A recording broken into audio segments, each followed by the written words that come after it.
Picture a loner boy yearning to make contact with aliens and a popular girl wishing for ghosts to be real, but coincidentally their worlds end up colliding and their wishes come true.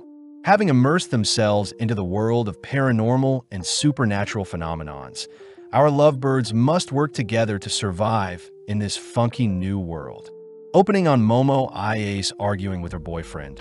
Annoyed that her boyfriend continues to hound her for money, but when her boyfriend asks for Momo to offer up her body, Momo fires off a roundhouse kick. Having blocked the kick, the boyfriend retaliates by kicking Momo away, leaving Momo on the ground as he breaks up with Momo, seeing as she isn't useful to him anymore. In class, Muko and Miko scold Momo for choosing such a dreadful boy to be her first boyfriend ever, but Momo defends herself by saying that her ex-boyfriend resembled her dream date, Ken Takakura. Momo cries that she loves masculine men, but her friends ask Momo to stop dreaming. That day, Momo stumbles through the school hallways, suddenly stopping in front of a class where she sees Akaran being bullied by his classmates. But before the bullies can escalate things, Momo decides to stand up for Akaran and sit beside him. Having deterred the bullying, Momo asks what Akaran is reading, but getting bored, Momo decides to leave the scene. Later that day, Momo continues to storm through the hallways, suddenly noticing Akaran calling out to her, but seeing as Akaran has misinterpreted her kindness as some sort of love confession, Momo clarifies that she doesn't have any feelings for Akaran. Luckily, Akaran shows off the magazine he was reading earlier regarding the discovery of extraterrestrial beings on Mars, asking if Momo is a fan as well. Sadly, Momo states she could care less about UFO or aliens. Akaran continues to rant about UAPs and Japan's preparation for a space war, but Momo begins to leave. When Akaran tries spilling more information on Momo, Momo gets pissed, stating that her recent breakup is souring her mood, crying that Akaran's geekiness is the reason he doesn't have friends, only to fling his magazine aside. As Momo leaves the saddened Akaran, Momo realizes she may have said too much, immediately apologizing as she hands Akaran his magazine back. Momo admits that she does believe in ghosts, but Akaran begins to giggle, stating that ghosts don't exist, causing the two to despise each other. Momo reveals that her grandma is a spirit medium, asking if Akaran has ever seen an exorcism where the victim convulses, but Akaran simply plays it off as the victim having an illness. Momo fires back by demanding to know what proves aliens exist, but as the two continue to bicker, Muko and Miko stumble onto the two, glad to see Momo is getting over her breakup. Momo states that if she can prove ghosts exist, she demands Akaran serve her as a gopher, something that Akaran agrees to, as he states he'll make Momo serve him when he proves aliens exist. That night, Momo heads to the abandoned Nagi General Hospital, having been instructed by Akaran to head to the top floor and call for a UFO to abduct her. Momo is freaked out by the rundown location, wondering what sorts of things these aliens will do to her once abducted. But Momo gets weirded out hearing that Akaran may have been abducted in the past, but his memories seem to have been wiped. As for Akaran, he's seen visiting an abandoned railway tunnel as instructed by Momo, boldly heading over some guardrails as he declares he'll prove ghosts don't exist. With some teasing from Momo, Akaran soldiers on into the dark tunnel, but Akaran gets furious hearing that Momo has never met a ghost before.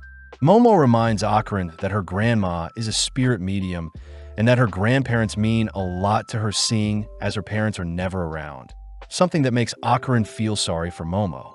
Momo adds that her family is quite weird, having been forced in her younger years to uphold rituals on her way to school for good luck, but naturally such a thing caused her to be bullied by the kids her age. But worst of all, the boys she liked made fun of her. Momo remembers blaming her grandma for making her feel so outcast, feeling bad that her relationship with her grandma grew distant since then. It's also the reason Momo believes in ghosts so much as she wants to defend her grandma's beliefs. Momo had realized that she hated the fact that the boy she liked didn't believe in ghosts, and in turn her grandma, something that Momo refuses to compromise on, especially since her grandma did so much to raise her. But having said too much, Momo asks why Akaran believes in aliens. Akaran states that he doesn't have any solid reason like Momo to believe in aliens, but having discovered some bloody footprints leading up to him, distracting himself by pointing out how easy it is to speak to Momo over the phone. Slowly getting freaked out, Akarin checks behind him for any ghost. But upon turning back into the tunnel, Akarin stumbles onto the ghost of Granny that morbidly offers to do kinky things to Akarin. Terrified, Akarin sprints back through the tunnel, reporting to Momo that he found a ghost. But as Akarin continues towards the exit of the tunnel, the exit suddenly seems more distant than before. When Akarin turns to check on the ghost Granny, the entire tunnel turns red, hearing from Momo that the Turbo Granny ghost is a creature you should never lose to in a race, seeing as you'll be cursed if you lose. As the Granny sprints after Akarin, it easily catches up to him, forcing Akarin to hang up on Momo, scaring her. Rushing to check on Akarin, Momo instead notices some flashing lights, only to notice 3 businessmen staring at her. With Momo attempting to flee, she's ultimately captured, waking up bound to a chair only to hear the 3 businessmen utter that they are Serpoians from the planet Serpo. Momo is shocked to be speaking to aliens, but gets annoyed seeing as they ripped her clothes off of her, demanding to be set free. The alien Rokuro reveals that their species reproduces by cloning and doesn't house any females, stating that they want to reclaim their former glory by mating with a human, unveiling a mechanized serpent that horrifies Momo. Momo declares that her first time will be reserved for Kin Takakura, but as the aliens hold Momo down, they begin arousing Momo by tampering with her brain waves using psychokinesis. The aliens are impressed that Momo is resisting their arousal, but as the aliens try to force themselves onto Momo, they suddenly hear a ring from Momo's phone. As one of the aliens picks up the call, Turbo Granny can be seen emerging from the phone, immediately dispatching one of the aliens. It's revealed that Akarin had been cursed by Turbo Granny and seems to be struggling with control over his new body. But as Turbo Granny takes back her body, we see the aliens unveiling their true form. Revealed to be disturbing frog-looking monsters, one of the aliens attempt to bind Turbo Granny with their psychokinesis, but Turbo Granny simply speeds up dispatching another alien. When Granny hunts down the third, she is ultimately caught and flung into a nearby wall. But with Akarin able to temporarily gain control of his body, he is annoyed that he never was able to make contact with aliens even when he was a young boy calling out to them. Akarin was bullied due to his beliefs, but having met Momo, Akarin was shocked she was the first to ever believe in him, crying that he won't let anyone hurt her. As Akarin begins accepting Turbo Granny into his body, he slowly begins to morph, but having been slammed into the wall by the alien again, Akarin's transformation is halted. Turning to Momo, the alien declares it'll make their session quick, resuming its telekinesis to arouse Momo. Momo suddenly remembers the moment when she had argued with her grandma. When Momo had told her grandma about the boy she liked bullying her, her grandma had asked Momo to tense her abs and fire off some chi from her head to scare away the bad spirits. But having been reminded of the boys bullying her, Momo had run off blaming her grandma for her bullies.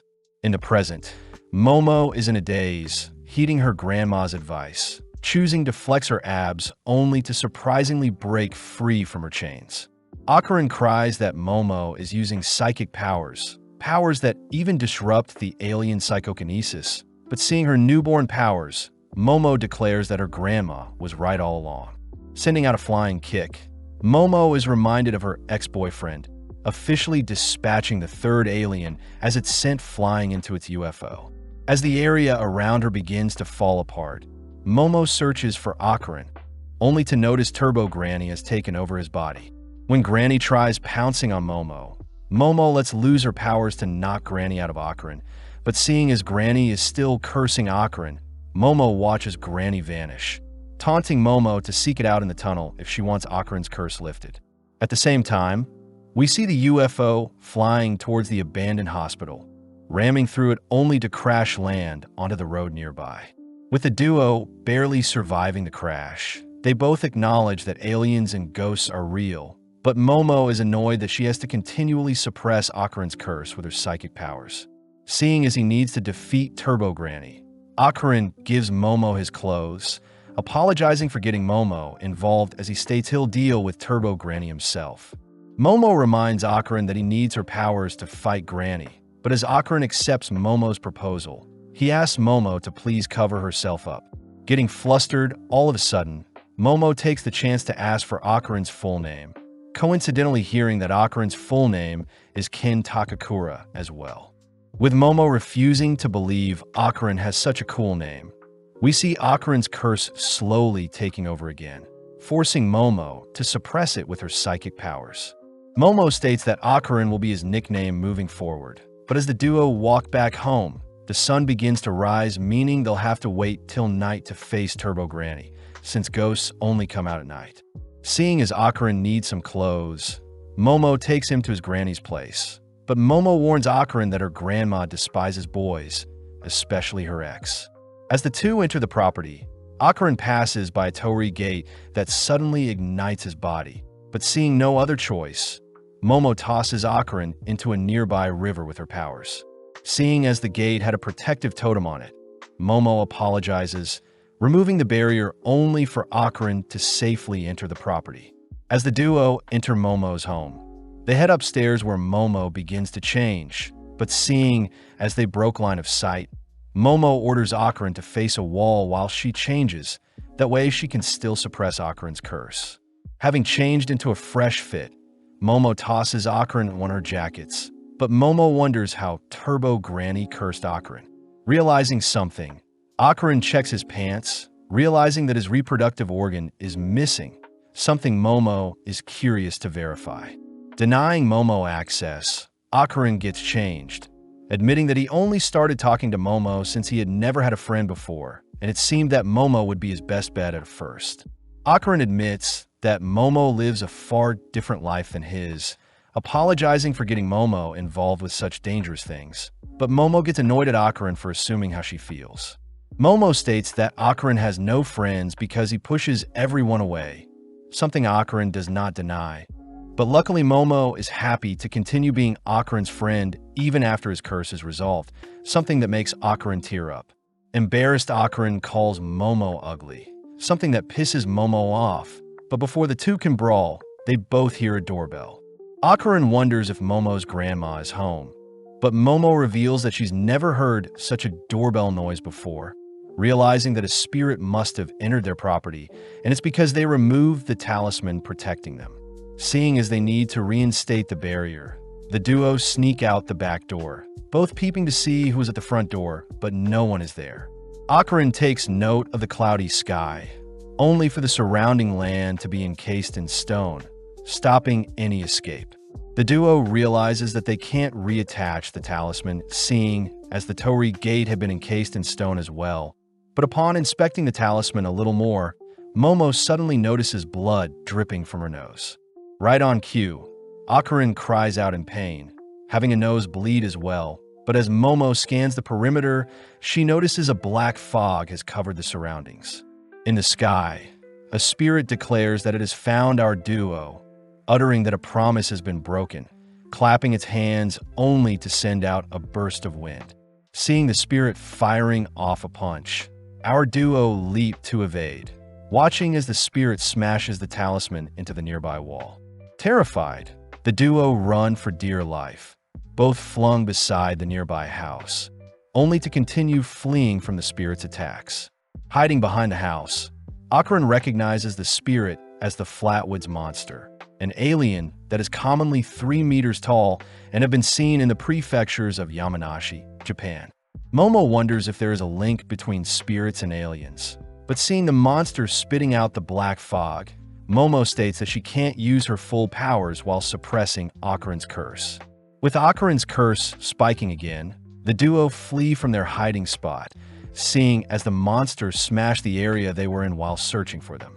As Momo suppresses the curse, Akarin takes note of the state of Momo's home, realizing that he can't stand idly by and watch the monster wreak havoc anymore. Akarin asks if Momo can partially release the curse, both suddenly forced to relocate, seeing as the monster has discovered them again. But Akarin cries for Momo to continue suppressing Turbo Granny's mind control whilst allowing the physical enhancements through. Seeing no other choice, Momo focuses in, slowly allowing the curse to take over Akarin's body, But as the monster throws an axe kick onto the duo, Akarin rescues Momo, having transformed with Momo's help. Overflowing with power, Akarin begins talking strangely. But whilst Akarin and Momo are distracted, the monster approaches and attacks Akarin from behind. Luckily, Akarin had reacted fast enough, chewing off the monster's fingers. With Akarin and the monster face to face, Akarin suddenly begins coughing up blood, allowing the monster to get the upper hand, stomping Akarin into the ground. But Momo reacts quickly to rescue Akarin from his daze.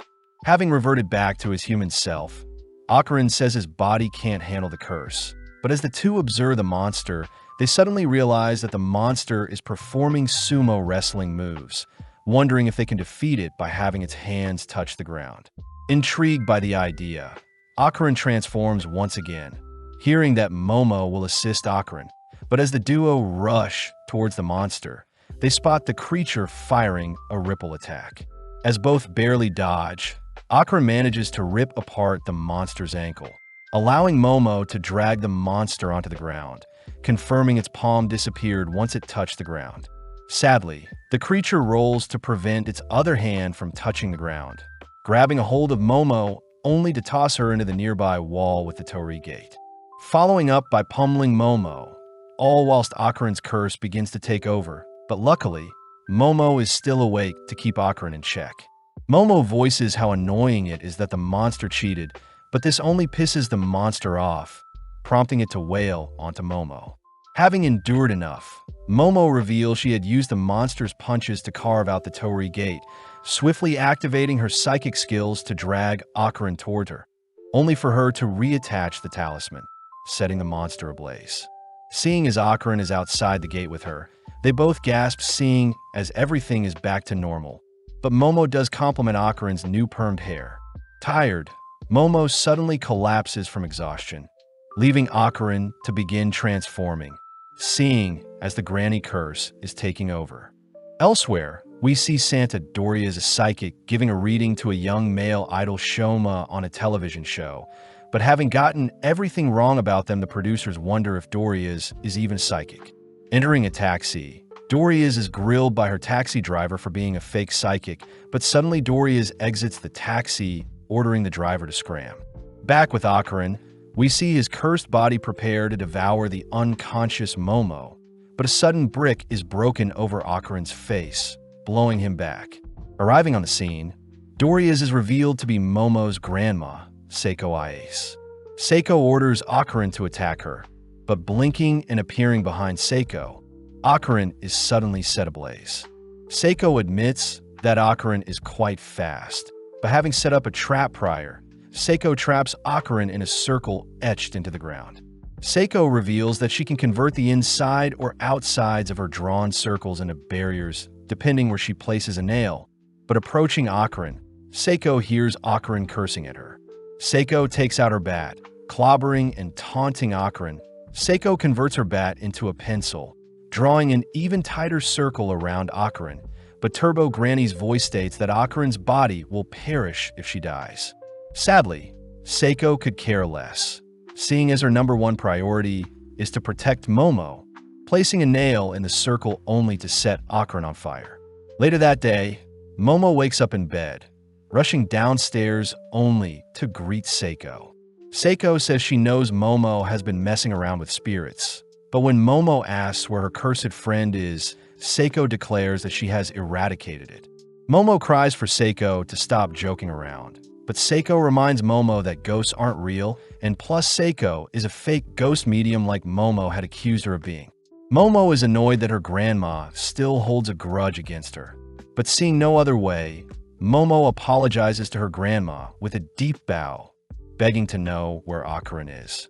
Hearing Seiko reveal Akarin is in the main shrine, Momo bolts towards the location, pleading for Akarin to be okay, but upon opening the shrine doors, Momo spots Akarin nonchalantly enjoying a rice ball.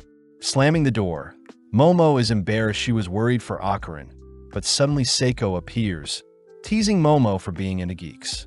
Seiko states that the shrine will suppress Akarin's curse, but leaving it will reawaken it. Momo takes the chance to fill Seiko in on Turbo Granny, cursing Akarin and her newly acquired psychic abilities. But Seiko is impressed that Akarin is cursed by such a powerful creature.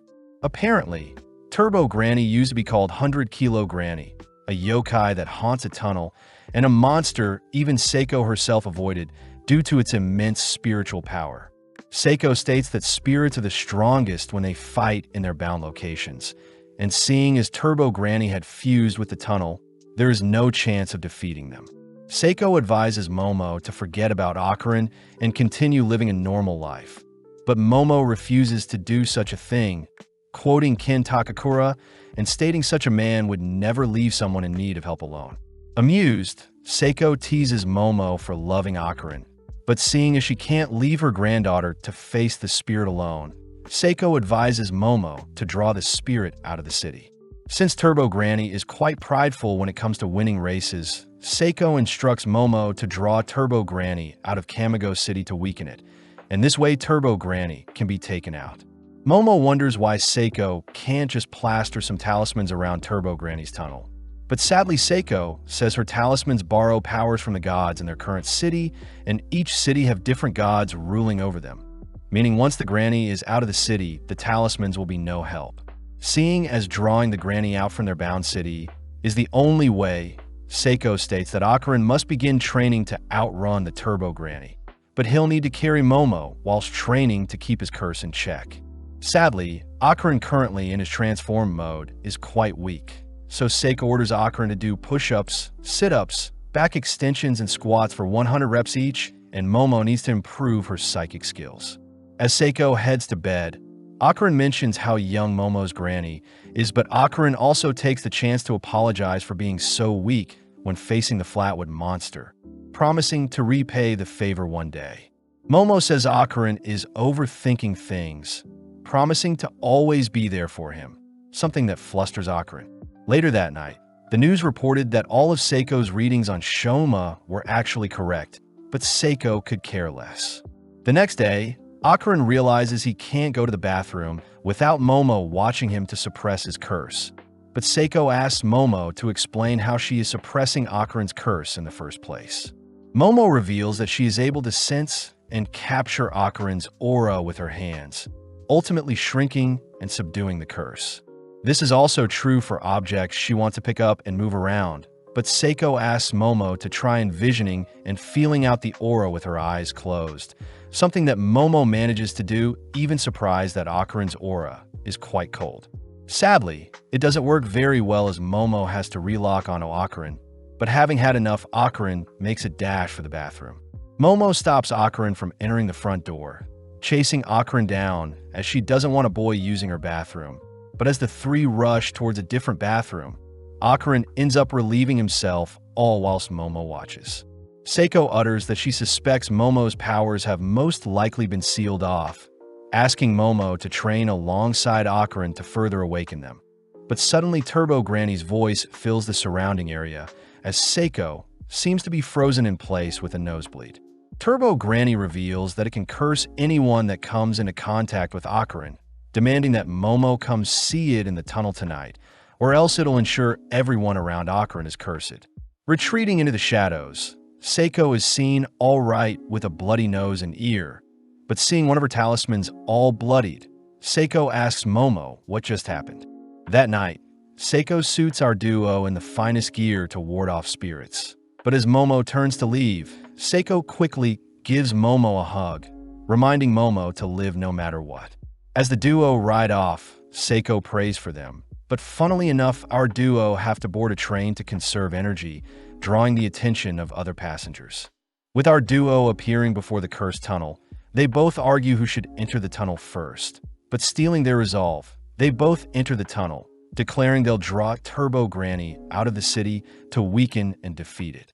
Shining their light into the dark tunnel, our duo suddenly spot a massive head blocking their path, both preparing to flee, but they realize Turbo Granny has blocked them in from both sides of the tunnel.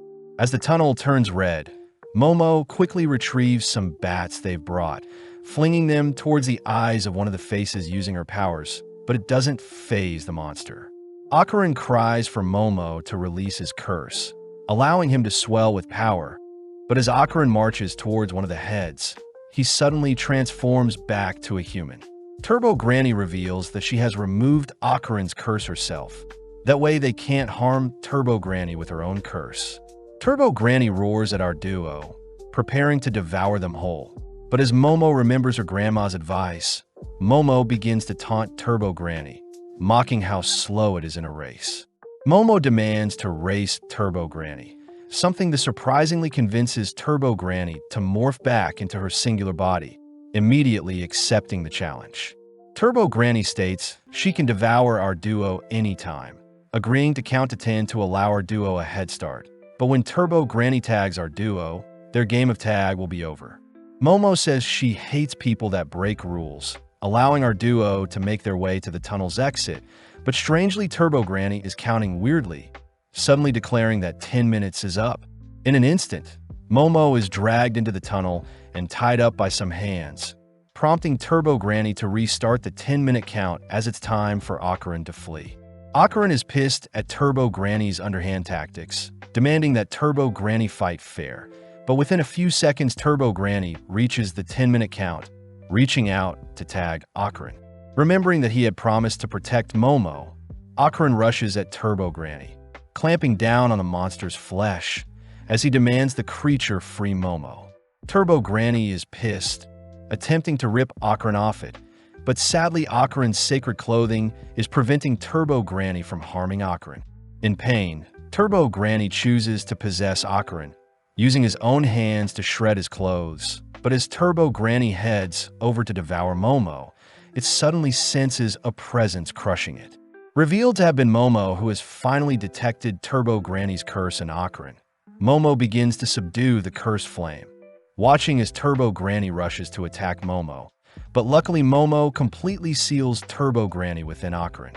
With Akarin completely fine now, Granny cries to be set free, all whilst a strange monster smashes through the tunnel, crying for Turbo Granny to be freed.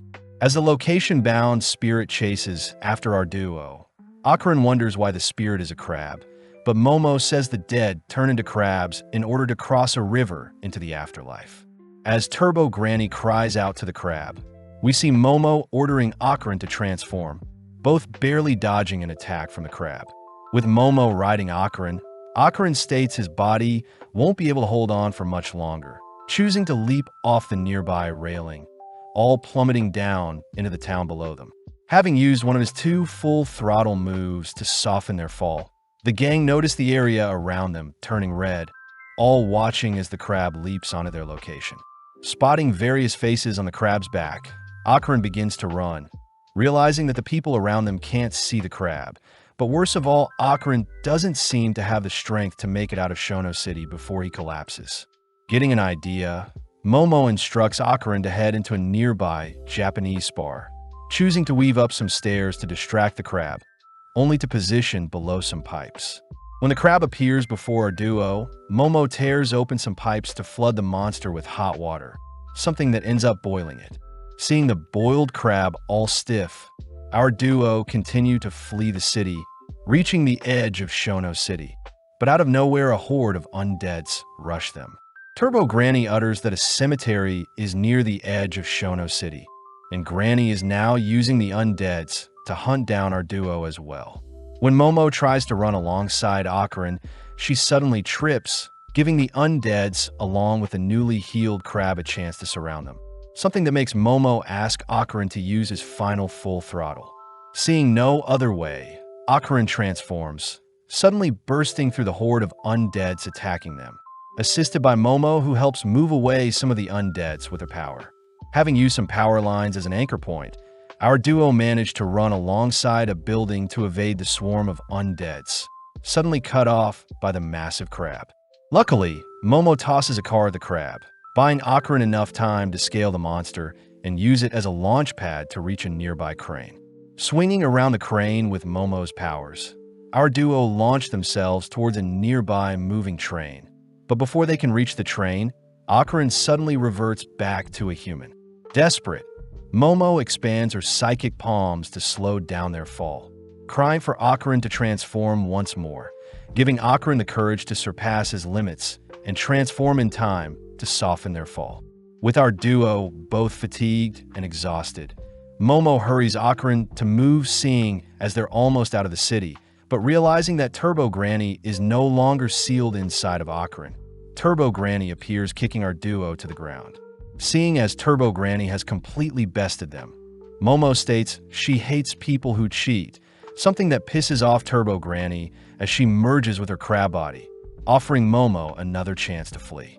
Turbo Granny offers to count to 20 minutes this time, but Momo says she'll only need 1 second, suddenly using her powers to latch onto the moving train nearby, all whilst dragging the exhausted Akron with her. Horrified, Turbo Granny begins chasing after the train, barely losing to the train's immense speed, but racking its brain. Turbo Granny manages to leap onto the train before it leaves her behind. Although Turbo Granny is in front of them, Momo cries that they've already won, suddenly zooming out only to see Seiko at the edge of Shono City, having plastered her talismans in the adjacent city of Kamigo City in preparation for the monster. As Momo holds off Turbo Granny from advancing, the train passes into the next city, prompting Turbo Granny to suddenly erupt, spewing out the bodies of its past victims. At the next station, Momo confirms that Turbo Granny is indeed defeated, cutting to the next day, where Seiko takes our duo to pray at the tunnel. Apparently, many girls were attacked near Turbo Granny's tunnel, and it may have been the girls' unfair deaths that ultimately drew Turbo Granny to set its nest near the tunnel. But it's still wrong for a spirit like Turbo Granny to attack the living out of vengeance for the girls who unfairly met their fates. Seiko reminds our duo to never disrespect the dead, as it's the bare minimum to coexist with spirits. But Seiko is glad that Momo and Akron made it out in one piece. At home, Seiko and Momo argue over who gets to eat more boiled crab, all whilst Akron sits awkwardly. Seiko takes the chance to check if Akron's reproductive organ has returned, chasing him around the room, all whilst Momo slurps up the crab meat. Seeing as it's getting late, Akron bids Momo and Seiko farewell, but before Akron leaves, Momo says she'll see him tomorrow at school, exciting Akron. The next day, Akron wonders how he should greet Momo, nervously walking by Momo so as to not embarrass himself. But out of nowhere, Momo lightly shoves Akron, having been waiting for him. As the two walk to their classes, Momo wonders why the aliens she met were all guys and what they eat to survive. But as the two depart to their separate classes, Akron is immediately back to being bullied by his classmates. Sitting down, Akron calms himself, seeing as he's finally made a friend who accepts him for who he is. But as we follow Momo, we see she is completely zoned out of class.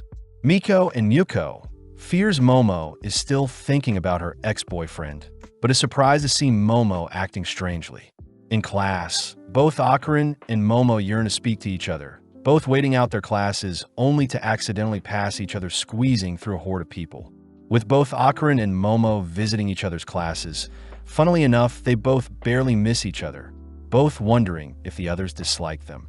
Seeing as their lunch break is almost over, they both reluctantly prepare to head back to class. But having not seen where they were going, they both bump into each other, accidentally touching lips. They both confess that they've been searching for each other, accidentally making the moment awkward as they wonder what they should say next, but out of nowhere, Miku and Muko cry that they just saw our duo kissing. Immediately, the lovebirds defend themselves by insulting each other, ending their argument as they both storm back to class. But Akron chooses to take a pit stop in the bathroom. When Akron goes to relieve himself, he suddenly realizes something is missing, cutting back to Momo, where her classmates all pester her over a new love interest. Out of nowhere, Akron appears, signaling to speak with Momo alone, but still angry about their argument earlier. Momo refuses to leave her seat.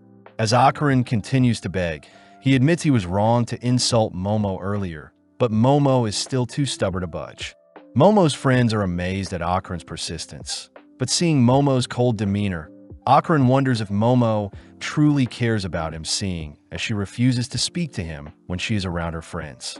That evening, Akron wanders around the lockers in search of Momo, but having accidentally bumped into Arya Shirtoria, Akron is caught off guard. Arya strangely utters that she knows Akron is a kind person, all whilst Momo stumbles onto Akarin chatting with Arya. As Arya leaves with Tsubame, Arya begins mocking how pathetic Akarin behaved in front of her, something that pisses Momo off. Using her psychic powers, Momo smashes a metal bowl onto Arya, knocking her out. With Tsubame and Anzu checking on Arya, Akarin prepares to help as well, but Momo grabs on Akarin. Momo says they should head home, glaring at Arya as she cries most girls aren't deserving of Akarin's attention. On the way home, Momo apologizes for being so stubborn earlier, admitting that their little kiss got her flustered. Seeing as they've made up, Akarin reveals that although they've defeated Turbo Granny, it seems his balls are still missing. Sitting down with Seiko, Akarin explains the situation, all whilst Momo laughs her head off.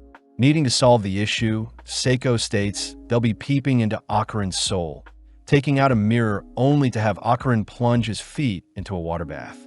With Momo retrieving a doll and a talisman, Seiko begins her ritual, first slapping Akarin with a paper fan only to order for the spirit within Akarin to leave. Sadly, nothing happens, but Momo declares that Akarin's aura briefly changed when he was smacked, prompting Seiko to order Momo to rip out the thing infecting Akarin's soul.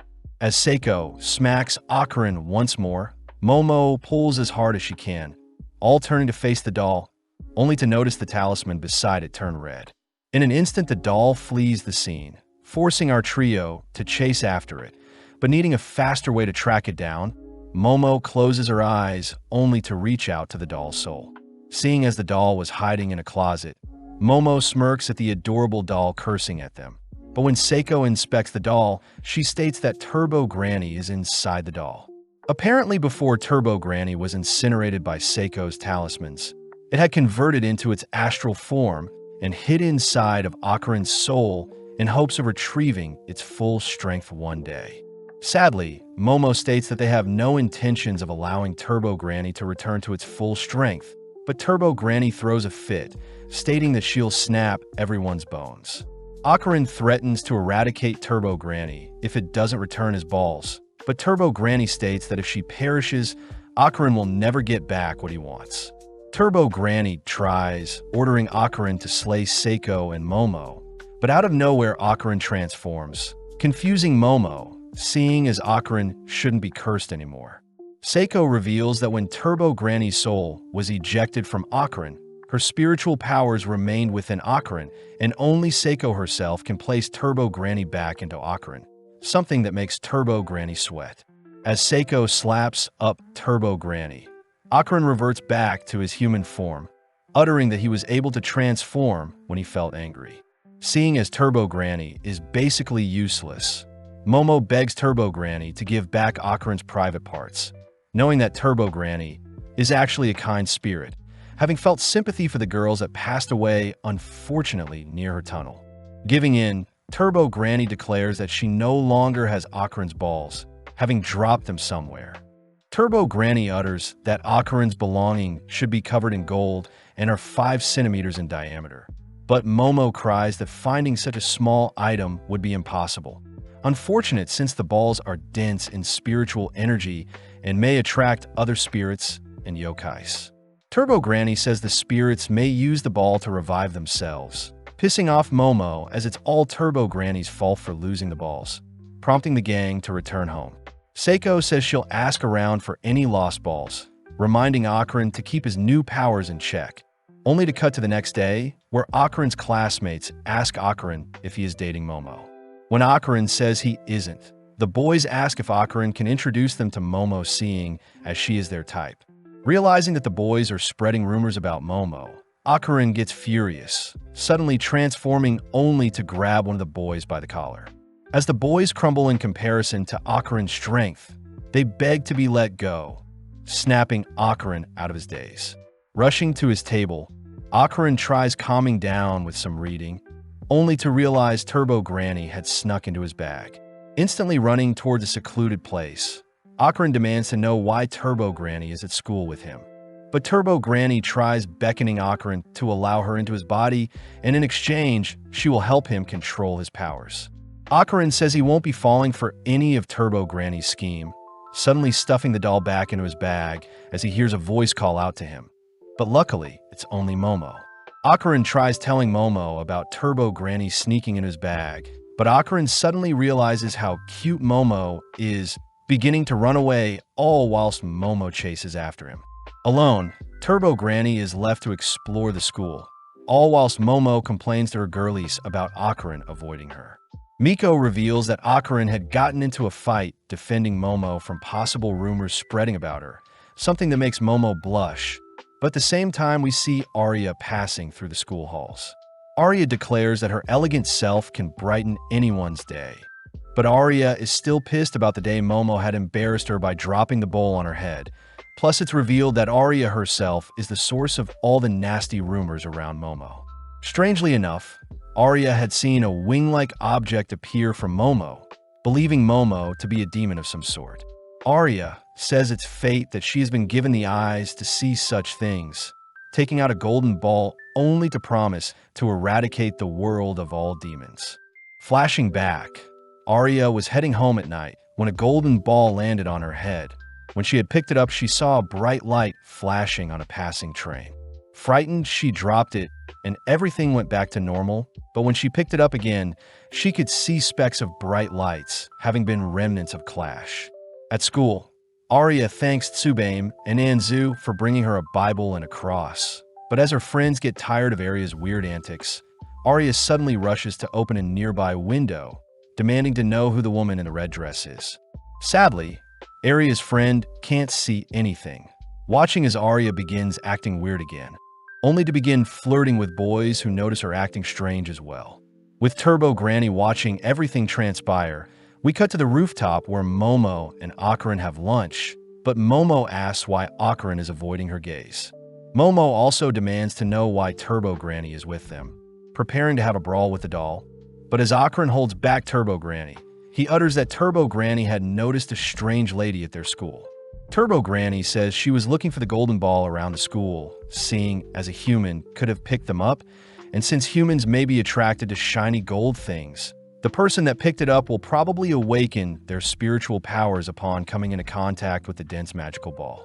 Sadly, having spiritual powers puts them at risk as spirits may attack them, something that alerts Momo and Akarin. In class, Arya continues to fondle the golden ball, wondering if she could defeat Momo's demonic powers alone. But as Arya checks on the lady in the red dress, she notes how it's getting ever so close to her. With the school day ending, we see Akarin meeting up with Momo, but out of nowhere Arya appears, asking to speak with Momo privately. Having no choice, Momo heads off with Arya, all whilst Turbo Granny tells Akarin that Arya is the one in possession of the golden ball. Being taken to an abandoned factory, Momo gets weirded out, demanding to know what Arya wants to speak about. But out of nowhere, Tsubaim and Anzu tackle Momo to the ground only to bind her arms. Donning her gear, Arya tries exorcising Momo, believing she is a demon, but her pathetic cross along with her holy prayers do nothing to Momo. Pissed, Momo uses her psychic powers to fling Tsubaim and Anzu aside, only for Arya to try exorcising Momo again, this time rubbing her golden ball on Momo, as she cries for the sacred ball to give her strength. With Momo ordering Arya to hand over Akarin's golden ball, we see Akarin arriving on the scene, seemingly fleeing away from something. At that moment, we see the red-dressed lady tackling Arya, muttering that it's been waiting so long for Arya to finally see her. With Arya suddenly remembering a memory of her as a child, Momo cries for Akarin to help Arya, prompting Akarin to transform, rushing down the spirit. Sadly, the spirit easily evades, taunting Akarin as he dashes towards the red-dressed lady. In mere moments, the spirit outmaneuvers Akarin, grabbing a hold of him only to swallow Akarin whole. Annoyed, Momo grabs hold of Akarin with her powers, but seeing as her hands are bound, Momo is unable to use her full powers and instead receives a devastating kick from the spirit. Swallowing Akarin whole, the spirit says it has waited 10 years to reunite with Arya, reminding Arya that it is her mommy, seeing as Arya had called it mommy in the past. Arya is disgusted by the demons pleading, suddenly all turning towards Momo as she appears from the rubble unharmed, surprised to see Turbo Granny is also unharmed. Turbo Granny takes out a phone she stole, declaring the spirit before them is acrobatic Silky. But as Arya cries she'll eradicate monsters like the tall lady before her, the spirit gets upset, gobbling down Arya whole as well. Infuriated, the tall spirit suddenly erupts, sending her hair towards Momo, only to ensnare her, dragging Momo into the air by her neck. When Momo curses at the spirit, the tall lady simply begins to spin, sending Momo flying through the air only to smash her into the ground. The tall lady gives Momo a chance to redeem herself, asking Momo to call it mommy. But when Momo refuses, the lady swallows up Momo whole. With only Turbo Granny left, Turbo Granny orders the spirit to spit out the kids. But before the spirit can disrespect Turbo Granny, the lady's body is set on fire, having been lit on fire from the inside out when Momo used Arya's cross-shaped lighter along with the spirit's hair as fuel. As the tall lady burns up, it ends up vomiting out our trio, suddenly transforming into a more grotesque monster. Crying, Silky demands to have Arya back, tossing several rails at the gang, but they manage to evade. Rushing through the factory, Akarin says Arya's unconscious body is holding them back, but when Momo says she has an idea, Momo is suddenly pulled away, having been caught in Silky's web-like trap. With Momo tossed aside and incapacitated, Silky locks onto Akarin, forcing him to continue through the factory, making use of his transformed body to lure Silky away from Momo. As Akarin prioritizes Arya's safety, he evades the tall lady's hair with some aerial maneuvers, but suddenly is struck down, forced to tank a kick from the spirit. Seeing Arya laying before it, Silky says she can be together with Arya if it consumes her, but as the monster reaches towards the unconscious girl, the monster suddenly halts in its place. Momo appears, stating that the hair Silky had sprung across the factory ended up tying around too many things and has bound Silky in place, but refusing to give up, Silky kicks down a nearby pillar to free up some space. Seeing an opening, Momo rushes to restrain Silky's legs with her powers, all whilst asking Akarin to slay the monster with his full throttle. Akarin cries that he doesn't know how to do such a thing, as his past full throttles was out of desperation. But as Silky rips out her own hair to set herself free, it blows away Momo's psychic hands, flinging its hair towards Momo. In an instant, Akarin transforms to protect Momo, spearheading a tackle that ends up blowing a hole through the factory along with Silky. But although Momo is amazed, Turbo Granny scolds Akarin for his pathetic use of his power. Seeing as Silky isn't a priority anymore, the gang remember to retrieve Akarin's golden ball, but as Momo celebrates a successful retrieval of Akarin's family jewels, Turbo Granny reveals that Arya is dead. Horrified, our duo confirm that Arya doesn't have a pulse, learning that any human swallowed by a spirit would perish, and it's actually lucky that Akarin and Momo themselves didn't pass away as well.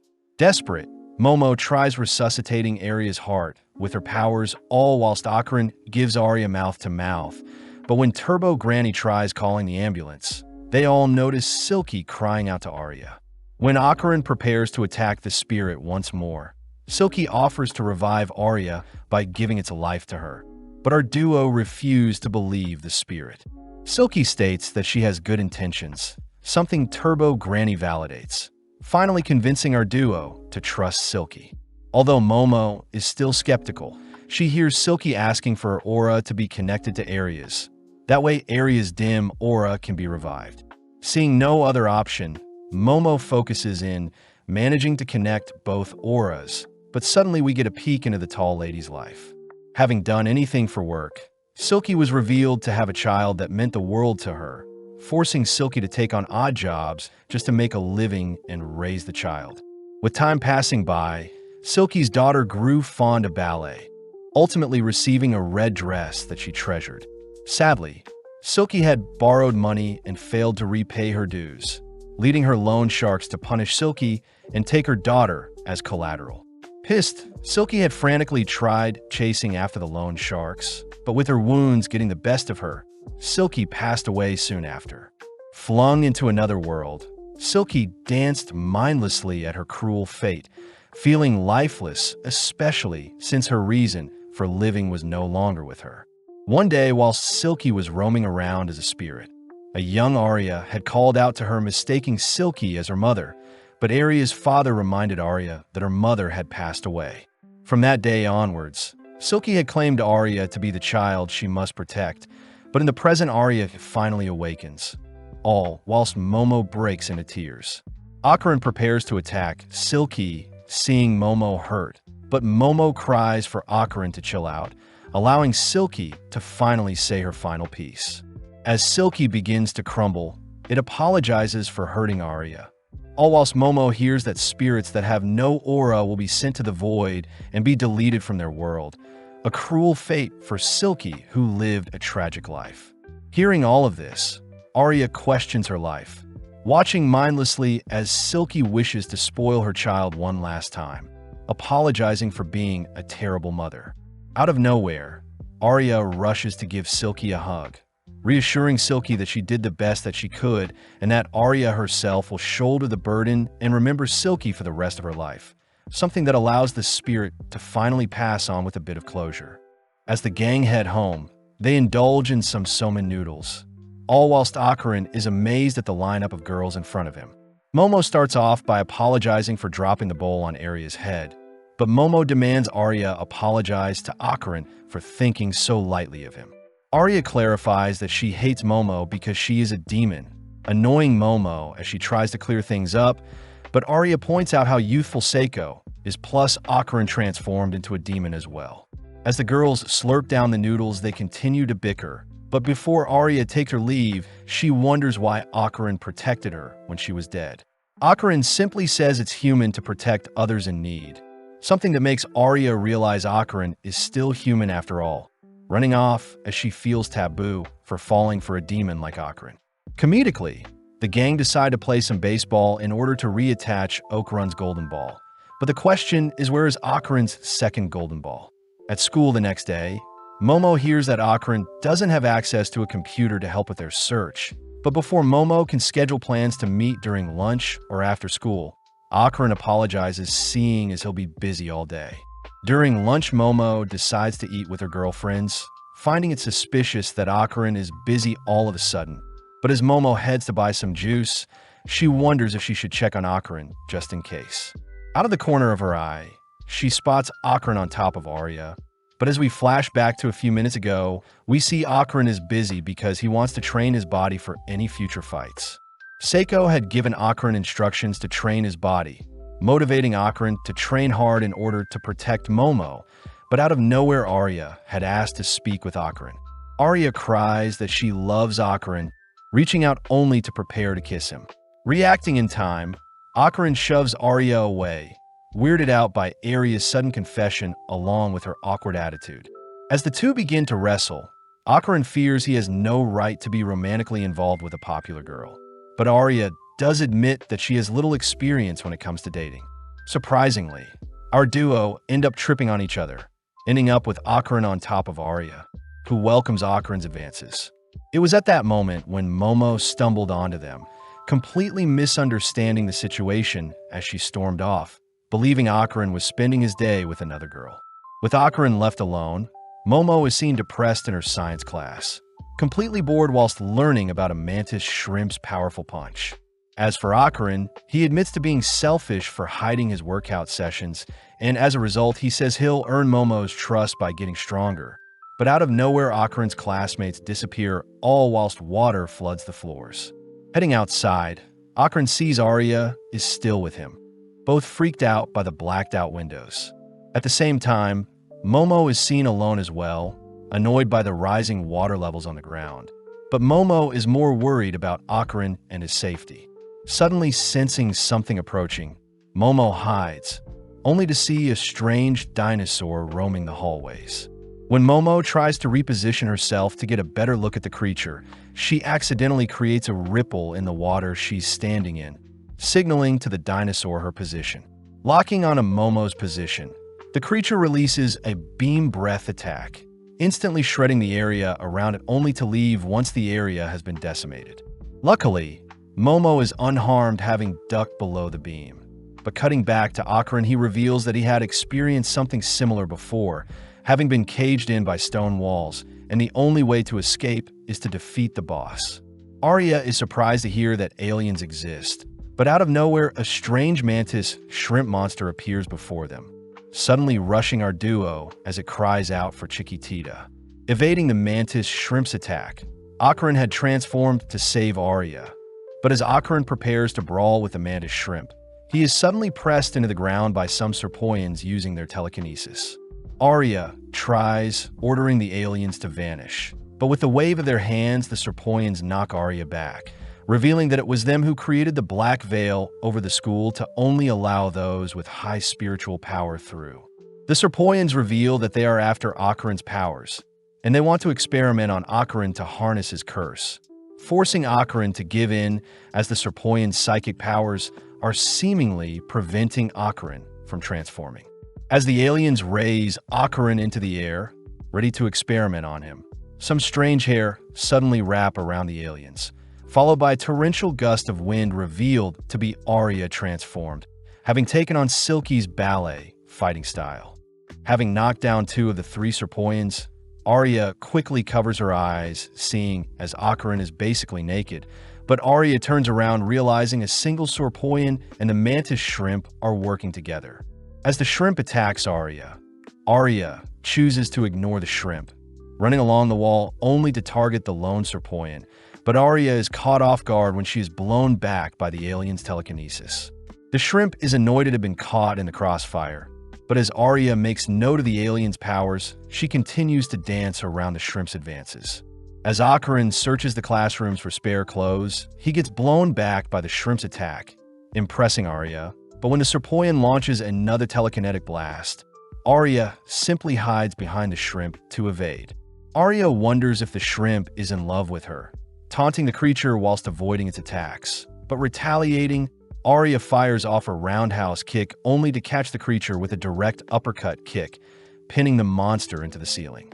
When Arya turns to face the lone Serpoian, she is suddenly flung into the nearby wall, having underestimated the alien's powers, but having bought enough time.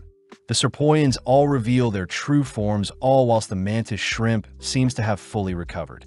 Arya tries cursing at the aliens, but is blown through a wall when struck by the shrimp's punch. But as Arya writhes in pain, Akaran suddenly calls out to them. Akaran covers up his private parts, slowly waddling over to Arya's position only to transform whilst naked. Sadly, the Serpoians simultaneously pin Arya and Akaran down with their telekinesis, completely negating their transformations. But seeing as the Serpoians can't move, they have the shrimp bash Akaran's head in. Surpassing his limits, Akaran manages to transform and headbutt the shrimp away, but it's revealed that Momo was the one that helped weaken the alien's telekinesis. Pissed to see there are Serpoians in front of her. With it being a 3-on-3 match, Akaran and Arya transform ready to attack, but Momo gets flustered seeing Akaran is still naked, all suddenly pinned down by the Serpoian's telekinesis. The Serpoians take the chance to wake up the mantis shrimp, artificially injecting the monster with power, only for the mantis shrimp to suddenly evolve before their eyes.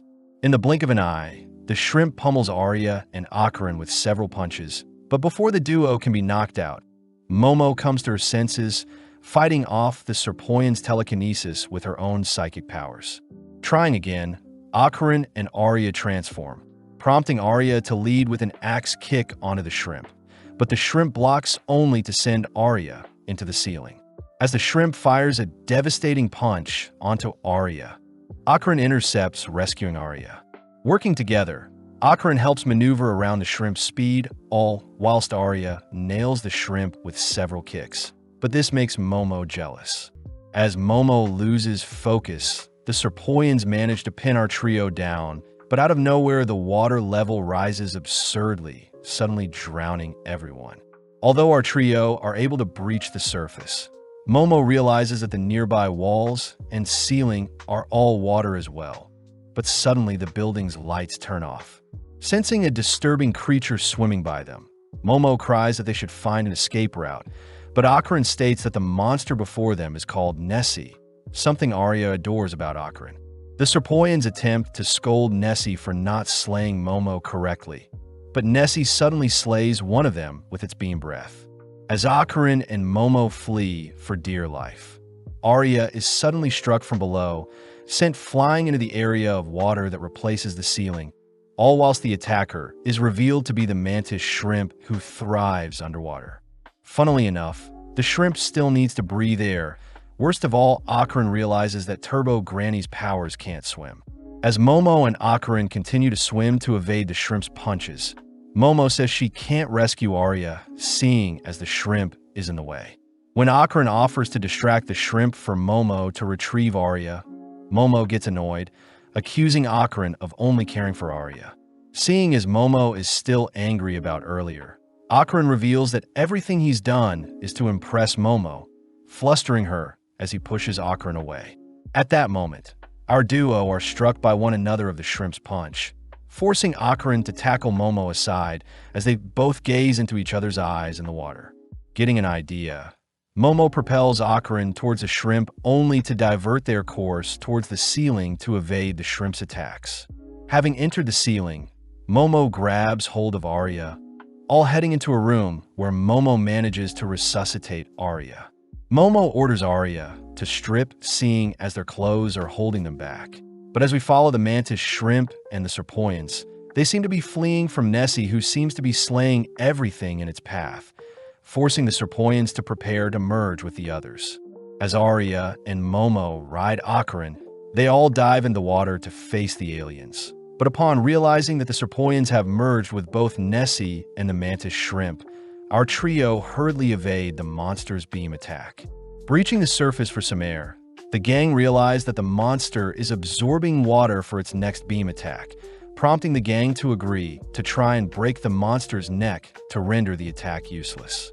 Submerging once more, Arya takes charge by wrapping her hair around the monster's neck, choosing to dive towards the monster with her leg outstretched, but sadly the monster intercepts Arya with its fist, following with a flurry of attacks that stall long enough for it to unleash another beam attack. Racing against the beam, Momo and Akarin manage to rescue Arya, realizing that the monster has the beam attack and the shrimp's close quarter punches. As our trio flees from the monster, Momo realizes something, but before she can say anything, an explosion separates our trio. Momo is revealed to be the monster's main target, barely able to hold her breath whilst in the water. But as the monster throws out a punch, Momo suddenly removes the water in their surroundings. Momo knows that mantis shrimps aren't able to unleash their full power on land, seeing as the impact from their punch would shred their own bodies. A weakness Momo has used to have the monster tear away at its own body. As a last-ditch effort, the monster latches onto Momo, attempting to drown her whilst it charges up another beam attack. But Arya had reacted fast enough, latching onto the monster, all whilst giving Akarin a direct path towards Momo. In the blink of an eye, Akarin rushes and slays the monster, clinging onto Momo with his final breath of air, only for the surrounding area to return back to normal. Momo and Akarin are relieved to be back in the school, but realizing that they are naked and soaking wet, our trio flee the scene, all whilst the other students demand to know what is happening. Elsewhere, we see the school nurse, Ju, asking if our trio is being bullied, but sadly our trio utters nothing. Ju insists that they tell the truth, as she doesn't tolerate bullying, but as another teacher tells Ju she is receiving a phone call, Ju leaves our trio alone while she attends to other business. Both Momo and Arya begin to break down, seeing as their public image is ruined, but Akarin wonders why the aliens were after Turbo Granny's power. Momo asks how Arya was able to use Acro Silky's powers, reasoning that since the tall lady revived Arya, it would make sense she now shares the tall lady's powers. But Akarin states that Arya herself may also be a target, seeing as she has powers. Momo finds it strange that the aliens want Turbo Granny's yokai powers, but Akarin utters that it must be because the demons and aliens of Earth are fighting against the aliens invading their world. This also explains the reason for aliens needing to experiment on spiritual humans. But regardless, the girls continue to cry that everyone has seen them naked, all agreeing to blame the mess on Momo, who asked everyone to strip. Right on cue, Arya's friends enter the room to retrieve Arya, blaming the mess on Momo, but Momo could care less. Now alone, Momo demands the reason why Akaran was on top of Arya. But as Akaran mutters that he was secretly trying to get stronger to impress Momo, Momo can't help but admire Akaran. Hearing that Akaran was getting stronger for her sake, Momo begins to tease Akaran. But before Akaran can leave, our lovebirds exchange some flirty glances. Out of nowhere, Miko and Yuko appear asking to know why Momo was naked on Akaran. But when Momo tries explaining things, the girls only get more confused. Getting to the bottom of things, Miko deduces that there is a love triangle between Arya, Akaran, and Momo, and Akaran seems to be the one the girls are fighting over. In class, Arya's classmates offer to help Arya with any trouble she is facing, something Arya smirks about seeing as her popularity hasn't diminished whatsoever. But suddenly Arya's classmates blame Momo for embarrassing Arya. Hearing her classmates scheming horrible things to further punish Momo, Arya admits to being the one that spread the heinous rumors about Momo to begin with, refusing to tolerate any further harassment of Momo. As Arya marches through the school halls, she sits alone wondering why she stood up for her sworn enemy. But out of nowhere, Momo appears checking in on her. Momo asks how Arya is doing, but Arya tries putting up a wall between them, demanding that Momo leave her alone. Momo deduces that Arya didn't add any more fuel to her already bad image. But before Arya can say another word, the girls notice the mantis shrimp is still alive, both preparing to engage the creature. Surprisingly, the monster suddenly collapses, crying out to its baby, Chiquititia. Waking up, the shrimp realizes it's been patched up, but Seiko and our trio confront the monster, wondering if the shrimp is an alien or a Japanese kappa. As the shrimp takes a battle stance, it realizes it has been served some curry, immediately kneeling down as it cries tears of gratitude to have been served a loving meal. With the gang buying some sushi, they all start fighting over who gets what, all pairing up with Turbo Granny brawling with Akaran, Seiko taking on the shrimp, Momo and Arya arguing with each other. Finishing up the meal, the shrimp reveals that his son is very ill, and if his son doesn't receive blood every day, he'll pass away just like the shrimp's wife did. The shrimp's manner of speech is quite ambiguous, but the gang hear that the shrimp's homeland is war-torn, so he had to leave to a foreign land to earn some extra currency. The shrimp begins blaming himself for his son's condition, and worst of all, there is nothing he can do about it, suddenly shedding some tears. Akaran asks what he can do to help, wondering if he can hand over his private parts to help the shrimp get paid, and then the gang can simply attack and retrieve his private parts once the shrimp's family is taken care of. Momo refuses to allow Akaran to be put in danger, but Arya sides with Akaran's selfless offer, prompting both girls to begin arguing. The shrimp says he must get a proper job and not inconvenience our trio further, promising to never harm our trio, but before the mantis shrimp can leave, Seiko says the shrimp's blood stinks. With Seiko sniffing at the bandages wrapping the shrimp, Seiko takes out some milk, asking the shrimp to taste it. But surprisingly, the shrimp utters that the milk is equivalent to the blood that runs through their body. Seiko reveals that the mantis shrimp's blood is similar to cow's milk. And seeing as the shrimp's issue can be resolved with milk, Seiko says she'll give the shrimp a cow to give it an infinite source of blood for his sick child. As the shrimp beams up a cow, he promises to repay the favor in the future, instantly disappearing from the skies. Back inside, our trio begs Seiko to buy them new school uniforms, but Seiko refuses. Momo says they are out of money and must resort to begging, but Akaran points out it is the third time Seiko had bought them a replacement uniform.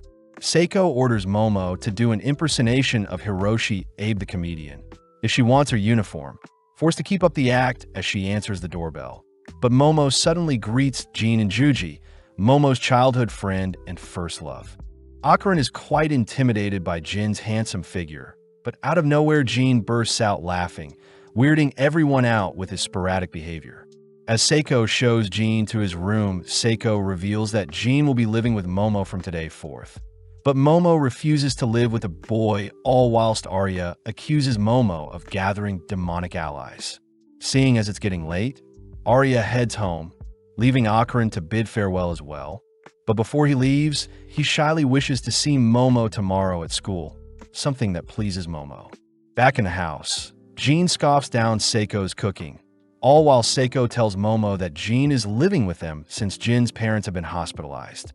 As Jean and Momo wash the dishes, Jean takes the chance to apologize for making fun of Momo when they were younger, telling Momo he can see ghosts now. Momo asks if Jean had come into contact with any golden balls, but Jean denies such a thing, telling Momo that after they went their separate ways in middle school, Jean and his family wound up moving out into a house surrounded by a forest. Immediately, Jean felt something was strange with his new home, and when Jean told his family, they laughed it off, leading to one fateful night when the entity haunting him showed itself to Jean. Ever since then, his parents' health had gotten worse, leading Jean to rally together 5 exorcists that could solve his issue, but sadly 3 of the 5 had taken their own lives soon after facing the entity. As a last resort, Jean is asked if Seiko could help him, something Momo reasons was the right thing to do. Jean once again deeply apologizes for making fun of Momo when they were younger, but suddenly Seiko reminds the pair that her powers only work in Kamigo City, meaning Momo herself will have to deal with the issue, and Seiko suspects the golden ball must be behind this somehow. At school the next day, Jean celebrates seeing as he's transferred schools, immediately captivating the girls in his class. Although Jean's parents are hospitalized, it doesn't stop Jean from asking for a girl's phone number, even dancing through the class as he's seated next to Momo and her friends. Unfortunately, Miko and Yuko begin falling for Jean as well, but Jean clarifies to everyone that he and Momo are childhood friends living together, something that Momo's friends forbid, seeing as Momo and Akarin are already a thing. Following Akarin, he is completely lost in thought, agitated at the thought of Jean re-entering Momo's life and being all chummy with her. Akarin fears Momo will stop talking to him if she starts dating Jean, refusing such a reality as he strives to grow stronger. But suddenly Momo appears to check on Akarin. As Momo sits down for her lunch, she offers to feed Akarin since his hands are tied up, but sadly Jean joins them, offering Momo her favorite yogurt drink. Seeing Momo drawn towards Jean, Akarin can't bear the sight of the girl he likes being taken away from him, choosing to leave the scene. But as he turns a corner, he suddenly notices a mannequin bolting towards him. Crying out for Momo, Akarin begins fleeing from the mannequin, but the mannequin easily overtakes Akarin, now charging towards Momo. Momo prepares to restrain the mannequin, but suddenly Jean tackles her to the ground, allowing the mannequin to leap over them, but Momo suddenly spots a golden ball attached to the mannequin. Seeing as Jean is refusing to let go of her, Momo has no choice but to grab hold of the mannequin with her powers, ultimately being dragged along with the mannequin, all whilst Akarin runs after them. Seeing as the mannequin has left the school, Akarin transforms, preparing to race after them, managing to catch up to the mannequin. When Momo tries reaching out to Akarin, the mannequin leaps onto a building, giving Momo a chance to catch the mannequin on a power line, but the mannequin's momentum shreds the power line. With Momo suddenly seeing a bus heading their way, Akarin manages to pull Momo to safety, grabbing hold of her only to fling her and Jean onto his back. Still chasing after the mannequin, Akarin grounds himself, allowing Momo to pull the mannequin towards them, but the mannequin puts up a good fight, refusing to give up. As the mannequin breaks apart, it manages to escape capture, only to reassemble itself, all whilst continuing to run away. Having lost sight of the mannequin, Akarin reverts back to his human form, all watching as Momo smacks her hands together, managing to guide our trio toward the junkyard. Sneaking inside, the gang spot the mannequin sprawled out on the ground, leading Momo to reveal she had retrieved the mannequin's heart when it split apart, and she had been punching the heart to locate the mannequin's screams. Momo demands to have Akarin's golden ball back in exchange for the mannequin's heart, but suddenly a voice calls to Teru, the mannequin before them. Freaking out, Teru rushes onto the pile of junk nearby, searching around for the voice only to unearth another mannequin he calls Hannah. Teru cries that he'll do anything to be together with Hannah, something that resonates with Akarin, as he hears Teru confessing his deepest desires to spend the rest of his life with her. Returning home, our trio begged to have Hannah stay at Seiko's home, and as for Teru, he promises to not act up as long as Hannah is safe. Momo also mentions how the gold ball she saw on Teru was simply a Christmas ornament. But as Momo prepares to set the table for dinner, Akron can't help but get jealous seeing how flirty Jean is to Momo. Remembering how Teru spilled his heart out to Hannah, Akron cries he won't lose Momo to Jean, but Seiko orders the boys to keep it down. Seiko reminds Momo that she'll be heading to Jin's house this weekend, leading Momo to reveal that Jean needs his house exorcised and is the reason he is here in the first place. With Akron agreeing to come along, we cut to the school where we see some school kids planning on messing with a Ouija board, but out of nowhere, Teru sprints past them, leaping through a window. Wanting to see Hannah, Teru boards a train, but as he dreams of visiting his loved one, he is accidentally run over by a truck. Following Momo, she is seen waiting outside with Hannah for Teru's arrival. But as time passes by, Momo falls asleep outside beside Hannah. As the sun begins to rise, Teru finally arrives, apologizing for visiting so late. But at the same time, we see Jean on edge, unable to sleep due to the mysterious entity haunting him. With the big day arriving, our trio board a train, passing time by playing Old Maid, but Akron seems to be losing constantly. Jean tries cheering Akron up with some snacks, but Akron simply gets more depressed seeing Momo and Jean reminisce about their childhood, making Akron feel pathetic as he sees his own jealous reflection in the window. Akron tries distracting himself by uttering that he needs to retrieve his golden ball no matter what, but seeing as Jean and Momo are non-stop chatting, Akron interrupts in by educating the two on the Tsukinoko. Coincidentally, Jean utters that his village as a legend revolving around the Tsukinoko shrine, where the villagers worshipped a great serpent for 200 years. Seeing as Jean has stolen his spotlight, Akron tries bringing up the other myths to intrigue Momo. But accidentally, Akron starts to hit off with Jean as he is the second person to take a liking to the paranormal, just like Momo. Jean asks if he can be friends with Akron. Akron says he doesn't deserve any friends since he is quite awkward. But as the trio leave the train, they enter a hot spring district where Jin's father works. Seeing as his father researches volcanoes in a nearby college, Jin's family had to move out to the hot spring town, and rumor has it that the nearby volcano erupted 200 years ago. As Jean guides the duo up some stairs, they're forced to climb several hundred flights of stairs, finally making it to Jin's home exhausted. At first glance, Momo can't detect any abnormal spirits nearby. But as the trio enter the home, we see the villagers of the hot spring town spying on them with their maniacal grins. Looking around the house, neither Momo nor Akron find anything off about Jin's home, beginning to doubt Jin's story about strange occurrences in his home. But Momo does mention how the ghost could be hiding at the moment. Momo suspects the enemy has a weak spiritual presence, meaning it'll be easy to defeat them, exciting Jean. Jean rushes off to fetch some refreshments for our duo, all whilst Momo decides to visit the hot springs, promising to return by sundown. Seeing as the boys are alone, Jean asks to teach Akron soccer, showing off the basics to dribble and kick, but Akron gets embarrassed seeing how pathetic he is. Akron wonders if he can impress Momo with his new soccer skills by the time she gets back. But as Akron continues to train with Jean, Jean suddenly asks if Akron loves Momo. Following Momo, she indulges in the hot spring, having intentionally left the boys alone, seeing as Jean is Akron's first male friend. Back with Akron, he cries that he loves Momo as a friend, but when he hears Jean say he loves Momo's eyes and personality, the boys begin to argue who loves Momo more. When Jean tries bringing up his childhood friend's status to win the argument, Akron suddenly remembers his kiss with Momo, quietly accepting victory as we cut back to Momo, who decides to wrap up her bath. Momo says it's unfortunate that the hot spring is walled off, wanted to see the scenery whilst bathing, but out of nowhere, Julian Kitu, Jamanuel Kido, Juichi Kyo, Jihiko Kitu, and Jujina Kido all enter the mixed-gender hot spring, ready to join Momo. As Akron and Jean continue to wrestle and fight over Momo's honor, they suddenly stop, having noticed a strange room appear next to Jin's home. But as this happens, the five men enter the bath, all approaching Momo. Jean and Akron inspect the wall, separating the house and the extra room.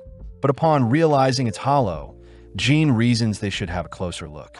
Jean takes charge by smashing a hole in the wall, shocked to see hundreds of talismans crammed inside the wall. But as we cut back to Momo, we see the 5 adults swimming towards her. Momo wonders if she can deal with them all at once. But before Momo can activate her psychic powers, she is tackled and pinned down below the hot spring waters.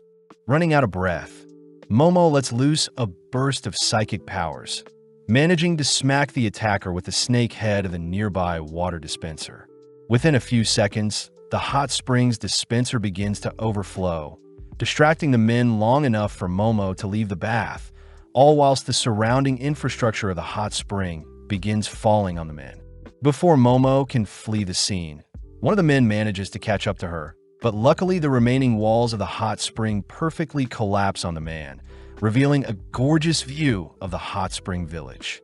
In the corner of her eyes, Momo spots Turbo Granny bathing in the hot spring, learning that she had tagged along when she heard the gang was visiting a hot spring village. Momo fears that she'll have to pay for the damages, quickly hiding to change in her clothes, all while several Chamber of Commerce workers enter the hot spring, accusing the creepy men of destroying everything. Momo hears that the men who attacked her are from the Keto family, watching as the creepy men are hunted by the commerce workers. Plus, Momo suspects that Turbo Granny had helped her earlier. As the duo head home, Momo asks what Turbo Granny thinks about Jin's home, but Turbo Granny doesn't like the vibe of the home, declaring that it soaked up too much blood. Back with the boys, they wonder if they should enter the strange room, but Akron reasons they should wait for Momo to return. Upon hearing someone at the door, Akron rushes to answer, only to spot Naki, Juriko, Juju, Junko, and Jitimu strangely staring at them. Funnily enough, Jean invites them in for snacks, all gossiping how the town is run by them, and those who don't listen need to be punished. Naki orders Jean to eat some snacks with them, reminding Jean that he doesn't pay rent, so he should listen to her, especially since Jin's parents are so weak. Akron hears that Jin's home is a rental, and seeing as his parents are hospitalized, the kiddo ladies have been allowing him to stay for free. Jean asks Akron to not mention the hole in the wall, and when Naki demands to know why Jean left all of a sudden, Jean cries that he was simply visiting Akron, his new friend, and now he's returned to show Akron his home. Naki asks if Jean is still trying to hire spirit mediums, something that pisses off the other ladies. But Jean says a shy boy like Akron could never be a spirit medium. Taking out a shotgun, Naki reminds Jean that she has a license to hunt, recounting a time when she accidentally shot someone, but Jean says Naki shouldn't joke about such things. Right on cue, Officer Tsuru appears, strangely flinching when Naki glares at him. Following Tsuru are the 5 creepy men from earlier, now all dressed up, revealing that it was thanks to Tsuru that they weren't punished after being captured. As the men join the ladies, we see Juichi asking what Jin's been up to, demanding that Jean tell him the truth. Jean reassures Juichi that he was picking up a friend for a home visit, but Juichi suddenly locks onto Akron, asking Akron what Jin's favorite soccer team is.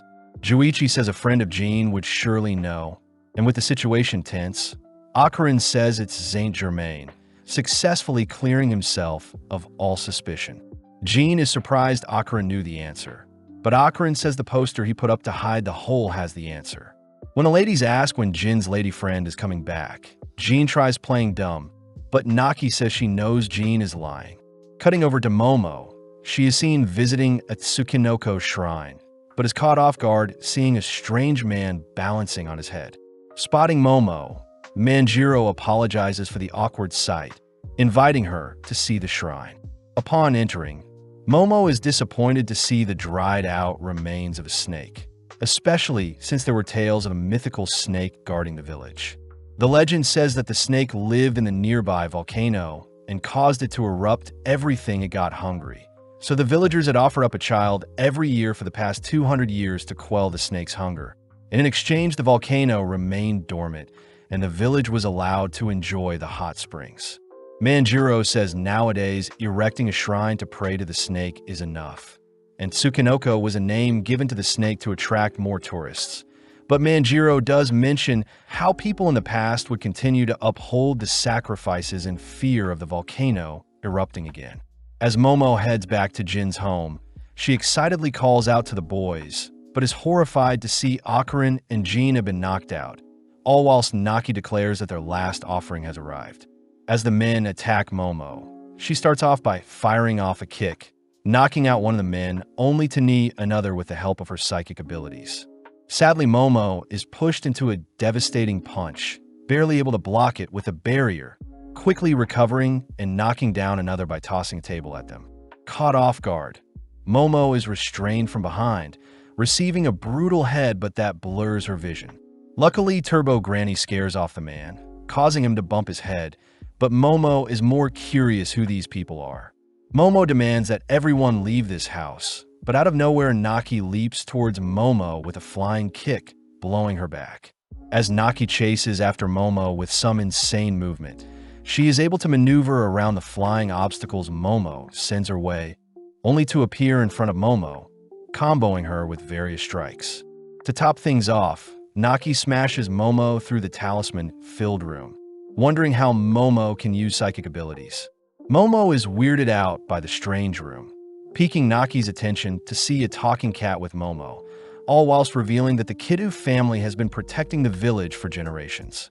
Momo demands that the strange people leave Jin's home, but Naki declares it's thanks to the Kiddu family that their village hasn't been burnt to a crisp, and this is because they've been upholding the tradition of sacrifices to the serpent god. Momo is disgusted by what she is hearing, and to make things worse, Naki reveals that Jin's home was the original location for when their ancestors sacrificed people. Naki says it's perfect that they have 3 offerings, prompting the room to strangely begin to morph as it begins swallowing Momo whole, mimicking sand to absorb Momo. Momo quickly makes use of her psychic abilities to pull herself out of the room, but Naki and the others guard the exit, forcing Momo back into the room as they declare Momo needs to be sacrificed. Trapped and seeing no way out, Momo cries for Turbo Granny to do something. But luckily, Jean and Akarin have awoken, managing to pin down Naki and several others with a couch. When Akarin calls out to Momo, Momo tries reaching out to Akarin, but out of nowhere the room collapses, sending everyone tumbling into the abyss below. Barely surviving the fall, the gang wonder how they'll escape. Plus, they're confused at the various houses in the pit with them. Hearing Jean calling for help, Momo quickly uses her powers to reach out to Jean before he falls. But having missed her timing, Jean helplessly slips and falls. Strangely, Jean falls onto something that softens his fall, awakening the horrifying Serpent Lord. Immediately, Naki and the Kidda family get into formation to greet the serpent, offering up our trio as sacrifices, but Turbo Granny points out how the serpent is a Karagari. Akarin remembers a Karagari to be a Mongolian deathworm, a giant man-eating earthworm that lives in the Gobi Desert. And this was the creature the Kiddus have been worshipping for the past 200 years. Momo warns the Kiddus to not agitate the giant worm, but ignoring the kids' pleads, the worm ultimately attacks the Kiddus. Realizing they don't stand a chance against such a creature, our trio decide to hide in a building for now. But as they enter a house, Jean suddenly spots Momo and Akarin writhing in pain. At that moment, Akarin begins to transform, unable to hold back his instincts as he crawls towards Jean. With Akarin all over him, Jean uses all his strength to wrestle Akarin off him, even tanking a slap as he watches Akarin continue to cry out in pain. Throwing Akarin around, Jean manages to stop Akarin from hurting himself, suddenly spotting the ground below him begin to rumble.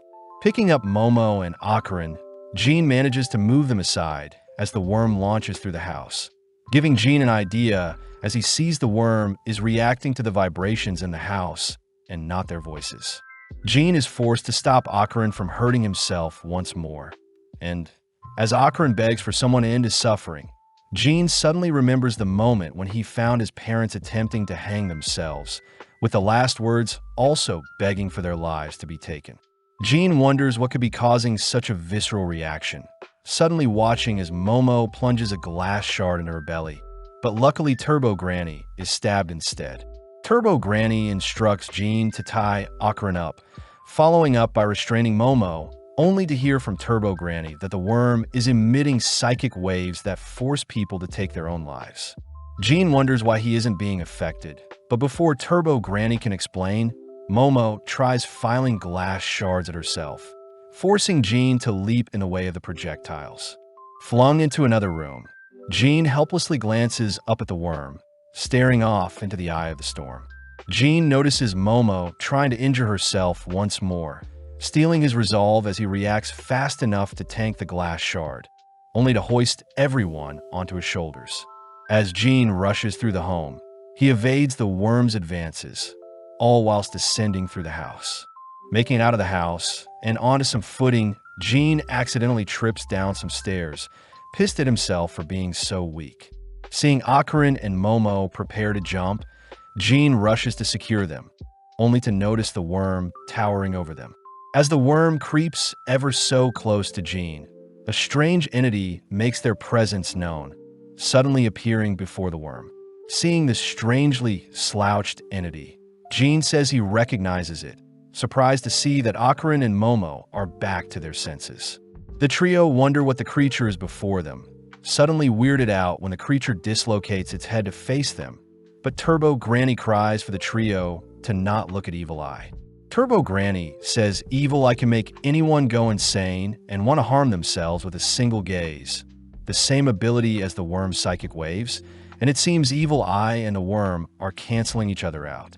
Seeing an opening, Akarin transforms and goes full throttle, instantly decapitating the worm's head, but it manages to sprout another head.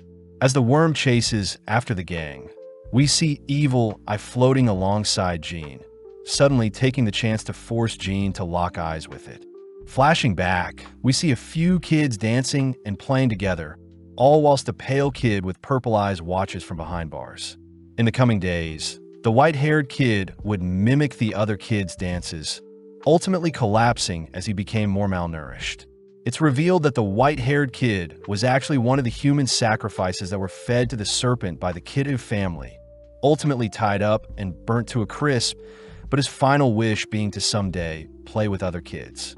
Not too long after, the kid was given a second chance at life, weirdly appearing before families, but only the children of the family could see him. After every encounter, the parents of the child would pass away, something that would happen regularly. When the kid had tried to calm the children with the dancing he had learnt, strange vibrations would occur from beneath him, and there was nothing he could do as the parents took their lives regardless. In one specific case, the white-haired kid had learnt that the Kiddu family would go as far as to tie up the children and bury them alongside their homes as sacrifices, all whilst the white-haired kid watched on helplessly. Seeing the helpless children unable to escape their fates, the white-haired kid eventually grew to despise the Kiddu family, taking on the name Evil Eye. But in the present, Evil Eye attempts to take over Jin's body. Luckily, Momo snaps Jin back to reality, attempting to pull Evil Eye off him, all whilst Akarin keeps the worm busy. Jin cries that Evil Eye isn't a bad person, suddenly rushing deeper and deeper into the pit, crying that he'll set the boy free. Passing by ancient-looking homes, Jin reaches the bottom of the pit only to open up the doors, sealing Evil Eye's corpse. Having chased after Jin, Momo asks what Jin is doing, but Jin can only feel sorry for the poor boy, grateful that Evil Eye was protecting him all this time. Turbo Granny cries that Evil Eye is a yokai with bad intentions, but Jin seems to have already accepted Evil Eye as his ally. All suddenly freezing as Momo says she hears something. From above the pit, we see the worm suddenly infuse itself with electricity, managing to electrocute Momo and Jin only to begin drowning our duo in a strange substance that has been produced from the worm's mouth. Momo is disgusted by the sticky substance, wondering where Akarin could be, but it seems Akarin has been paralyzed. Momo cries that they need to escape, preparing to use her psychic abilities to flee the room, but Jin has strangely been entranced by Evil Eye's corpse. Forced into a hypnotic state, Jin is flung back to the moment when Evil Eye is locked up. Jin apologizes for the poor boy's situation. Hearing that Evil Eye wants to play together, Jin gladly dances and agrees to play for eternity with the boy, something Evil Eye was waiting for as it finalizes its pact with Jin. In the present, Jin cries out in agony, all whilst Turbo Granny scolds Jin for trusting the Evil Eye. With our duo being electrocuted once more, Momo notices the worm has appeared before them, unable to move as the strange substance is binding them to the floor. Seeing as Jean is unconscious, Momo helplessly watches as the worm dives towards them, but out of nowhere, Jean throws out a devastating punch that knocks the worm back. Following up, Jean charges up a torrential kick, completely blowing the worm out of the pit and ripping apart its head. As Momo lays eyes on Jean, we see Jean swelling with dark power, revealed to be Evil Eye who has taken over Jin's body.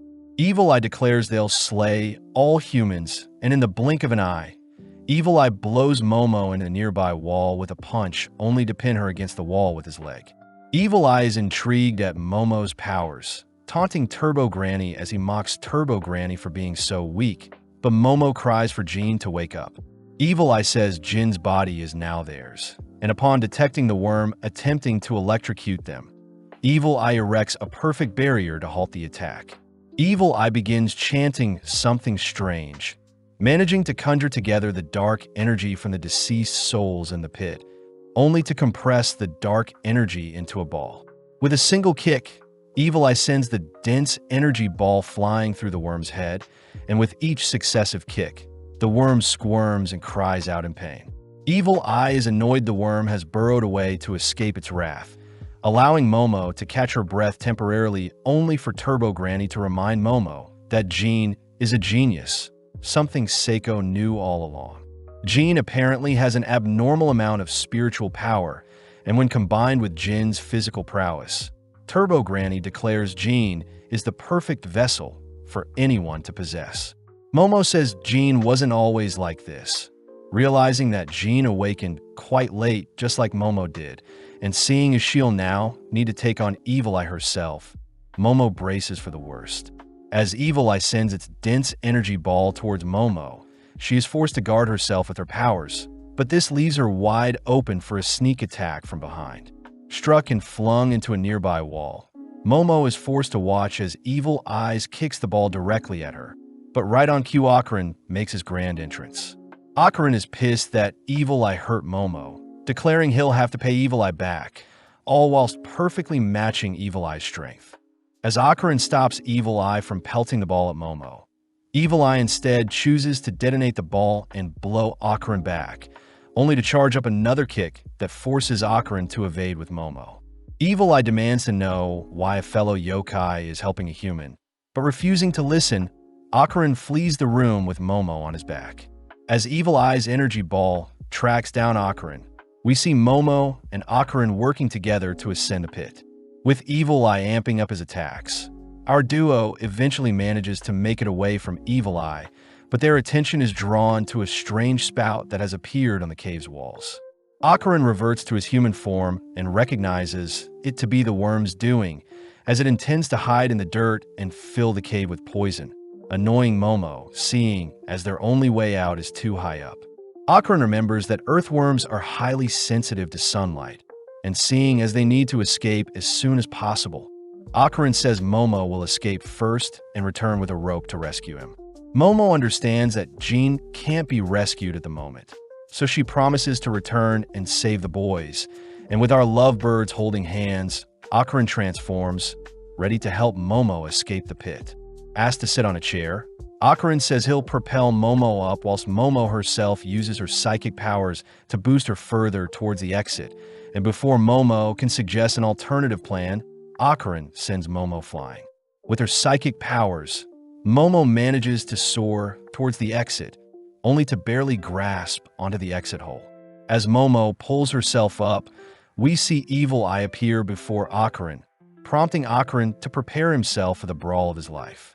With Momo scanning Jin's apartment for some rope, she chooses to rip apart some curtains to create a makeshift rope, but sadly, it's still too short. Racking her brain for a way to stop the worm's poison and defeat it, Momo suddenly remembers a time when Jean and her younger self would play with worms. Seeing as she doesn't have her phone with her, Momo quickly gathers all the paper around her only to set them on fire. And within a few minutes, Momo is revealed to have set Jin's house ablaze, using the fire to cry out for help. Back with Akarin, we see him weaving through various houses to escape Evil Eye, But Evil Eye monstrously pursues Akarin with its energy ball, and to make things worse, Evil Eye himself chooses to physically engage with Akarin. Every so often, Akarin manages to tackle and stall Evil Eye. But as the fight draws on, Evil Eye succeeds in pummeling Akarin with his energy ball, forcing Akarin to remain on the defensive. Evil Eye is excited to try out its new body on Akarin, but out of nowhere, Evil Eye begins to bleed from its nose, uttering that the worm's poison is harming its body too much. Needing to end their brawl quickly, Evil Eye sends its energy ball after Akarin, and before it collides with Akarin, Evil Eye converts the ball into a mini house that cages Akarin in place. As Akarin desperately tries breaking free, he suddenly hears the cries of the souls that have been used to create the walls of the cage he is in, ultimately allowing Evil Eye to slowly approach Akarin, and it seems Akarin has nowhere else to run. Although Akarin manages to slip one of Evil Eye's punches, Evil Eye lands a devastating knee, followed by a flurry of attacks that grind and pound Akarin to the nearby wall. Evil Eye cries that he'll slay Momo after he's finished with Akarin, but having heard enough, Akarin declares that Evil Eye was wrong to harm Momo and steal Jin's body as well. As Akarin slips Evil Eye's advance, he charges up a powerful uppercut that rocks Evil Eye. Choosing to go full throttle, Akarin turns the tables and begins pinning Evil Eye to the walls with hundreds of punches, and before Evil Eye can counter, Akarin simply continues his onslaught. Punch after punch, the impact from Akarin's attacks ends up shattering the cursed cage around him, only for Evil Eye to be blown back. As Evil Eye lays limp on the ground, Akarin says he hasn't felt this pissed in a while, and as Akarin himself collapses from exhaustion, he musters up his remaining strength to force his body to move. Seeing as he needs to get closer to the exit for when Momo comes to rescue him, Akarin chooses to drag Jin's unconscious body with him, all whilst Turbo Granny is seen fighting for their life, having been rooted to the floor by the worm's sticky fluid. As Turbo Granny cries out for help, we see Akarin heroically arrive to rescue the poor cat, and with Turbo Granny grateful to see someone come rescuing her, Akarin rushes to retrieve some planks. Placing the planks above the sticky liquid, Akarin begins pulling Turbo Granny away from the sticky floor, only to comedically slip and fall into the sticky substance. Turbo Granny scolds Akarin for being so clumsy, but Akarin says he can't transform, seeing as he already went full throttle twice, desperately calling out to Momo to rescue them. On the surface, Momo is alerted by Akarin's voice, only to demand that the firefighters and police help the people inside Jin's house. Strangely, Officer Tsuru refuses to allow Momo nor anyone else from re-entering the house, and as Tsuru asks for Momo to be dragged away, we suddenly notice the floor beneath them begin to rumble.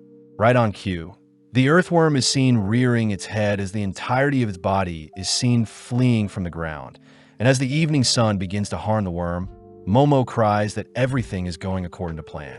In the past, Jin had told Momo that worms breathe through their skin, and after a rainy day, worms escape to the surface to breathe since the soil is too damp for them to survive. As the worm squirms and writhes in agony, it drags its body behind what remains of Jin's house, but Momo refuses to allow the worm to escape. Choosing to use her powers to rail the nearby fire truck into the house, Momo continues to expose the worm to sun, and within a few minutes the worm's body begins to puff up and disintegrates. Becoming all stiff and finally falling over, Momo checks to see if the worm is still alive, but out of nowhere the worm barfs up the entirety of its insides. Surprisingly, Naki and the other kiddos seem to be barely alive, and before Momo can leave to help Akarin escape, the nearby volcano suddenly erupts. As ash and soot scatter across the skies, the nearby townspeople are instructed to evacuate, all whilst Naki says she was right to have sacrificed so many people all along. Momo is still in disbelief that the legend about the Serpent Lord was true, and as Naki demands to know how Momo will rectify things, Momo realizes something strange. Seeing as earthworms can't exist in the sun, Momo says the legend about the mighty earthworm rising to the heavens is actually about the hot spring fountain. Momo says in the past the volcano was destined to erupt no matter what, and it's unfortunate that the legend egged on the Kiddo family to continue such a horrific tradition. As Momo picks up the rear section of the earthworm corpse, she chooses to toss it off the mountain, only to run after the corpse, all whilst the kiddos pursue Momo as their next human sacrifice. With Momo dragging the worm through town, she manages to reach the town's hot spring, choosing to plug up the broken water fountain with the corpse. Momo says the magma flowing from the volcano will be the thing she needs to deal with next. And seeing as the corpse of the worm can be used like a hose, Momo raises up the head of the earthworm only to allow the hot spring's water to be fed through its mouth. As the devastating ooze of magma begins melting away the surrounding scenery, Momo puts the worm to work by having it spray the magma with its sticky bodily fluid, a solution that puts out the flames. Sadly, the magma is spewing out too rapidly for Momo to deal with. And to make things worse, Naki kicks Momo from behind, having caught up. As the Kittus surround Momo, they declare they'll sacrifice Momo to their new volcano god. But before they can swarm Momo, Manjiro appears, fending them off. Manjiro reveals that Seiko is actually his master, having been instructed to help protect Momo by Seiko herself. Whilst Manjiro fends off the Kittus, we see Momo heaving the earthworm's corpse towards the magma, only to desperately put out the spreading flames. Out of nowhere, a projectile begins shredding the worm's corpse, and as Evil Eye makes his grand entrance, we see Evil Eye lock onto Naki and the Kittus. Naki breaks one of her arms to parry Evil Eye's kick, but before Evil Eye can put Naki down, Momo rescues Naki by pulling her to safety with her powers. Up next, Manjiro tries exchanging with Evil Eye, but the yokai's sheer strength forces Momo to drag Manjiro away, all whilst Momo demands to know where Akarin is.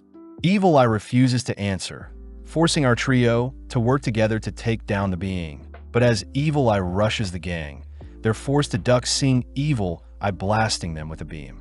Having closed the gap, Evil Eye throws an axe kick at Momo, but luckily Manjiro bumps her to safety. Sneaking up, Naki tries attacking from Evil Eye's blind spot, but this doesn't faze him, signaling Momo to pull Naki away, only for Manjiro to rush in and trip Evil Eye.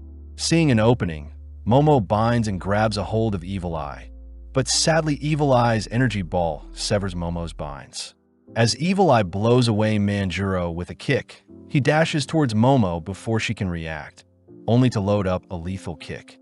In the blink of an eye, several punches send Evil Eye leaping back, revealed to be the mantis shrimp who has come to assist Momo. Right on cue, a massive flying saucer shines its beam on the battlefield, only to reveal that Seiko has arrived, all whilst riding Taro. With Evil Eye glaring at Seiko, Seiko calls for Manjiro and the shrimp to follow after her, all three swarming Evil Eye as they begin exchanging blows. Taking charge, Seiko evades a devastating stomp from Evil Eye, choosing to spit her cigar to blind Evil Eye temporarily. As Seiko keeps Evil Eye busy, she called for Taro to begin his charge, and as Seiko knocks Evil Eye into Taro's path, Evil Eye is forced to blow Taro apart with a punch.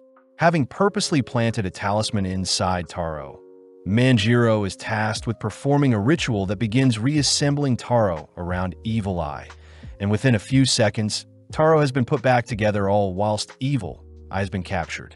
Seeing as things have been wrapped up, we see the mantis shrimp's child, Chiquitita, helping to put out the flames with the worm's corpse. Off to the side, we see Seiko scolding Manjiro for not helping Momo sooner, but Manjiro asks to be praised for a job well done. Cutting over to Momo, we see her running alongside the mantis shrimp back to Jin's home, and with the mantis shrimp's help, they break a hole back into the earthworm's pit. Upon seeing that magma has completely filled in the pit, Momo holds back her tears as she blames herself for leaving Akarin behind. But refusing to give up, Momo asks for Chiquitita to place the worm in the pit so she can search for Akarin.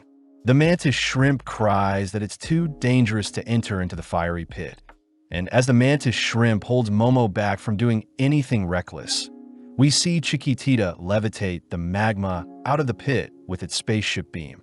As the gang put out the hot, searing magma, Momo rushes to pull apart the thick ball before her, only to be relieved to see Akarin cradling Turbo Granny in his arms.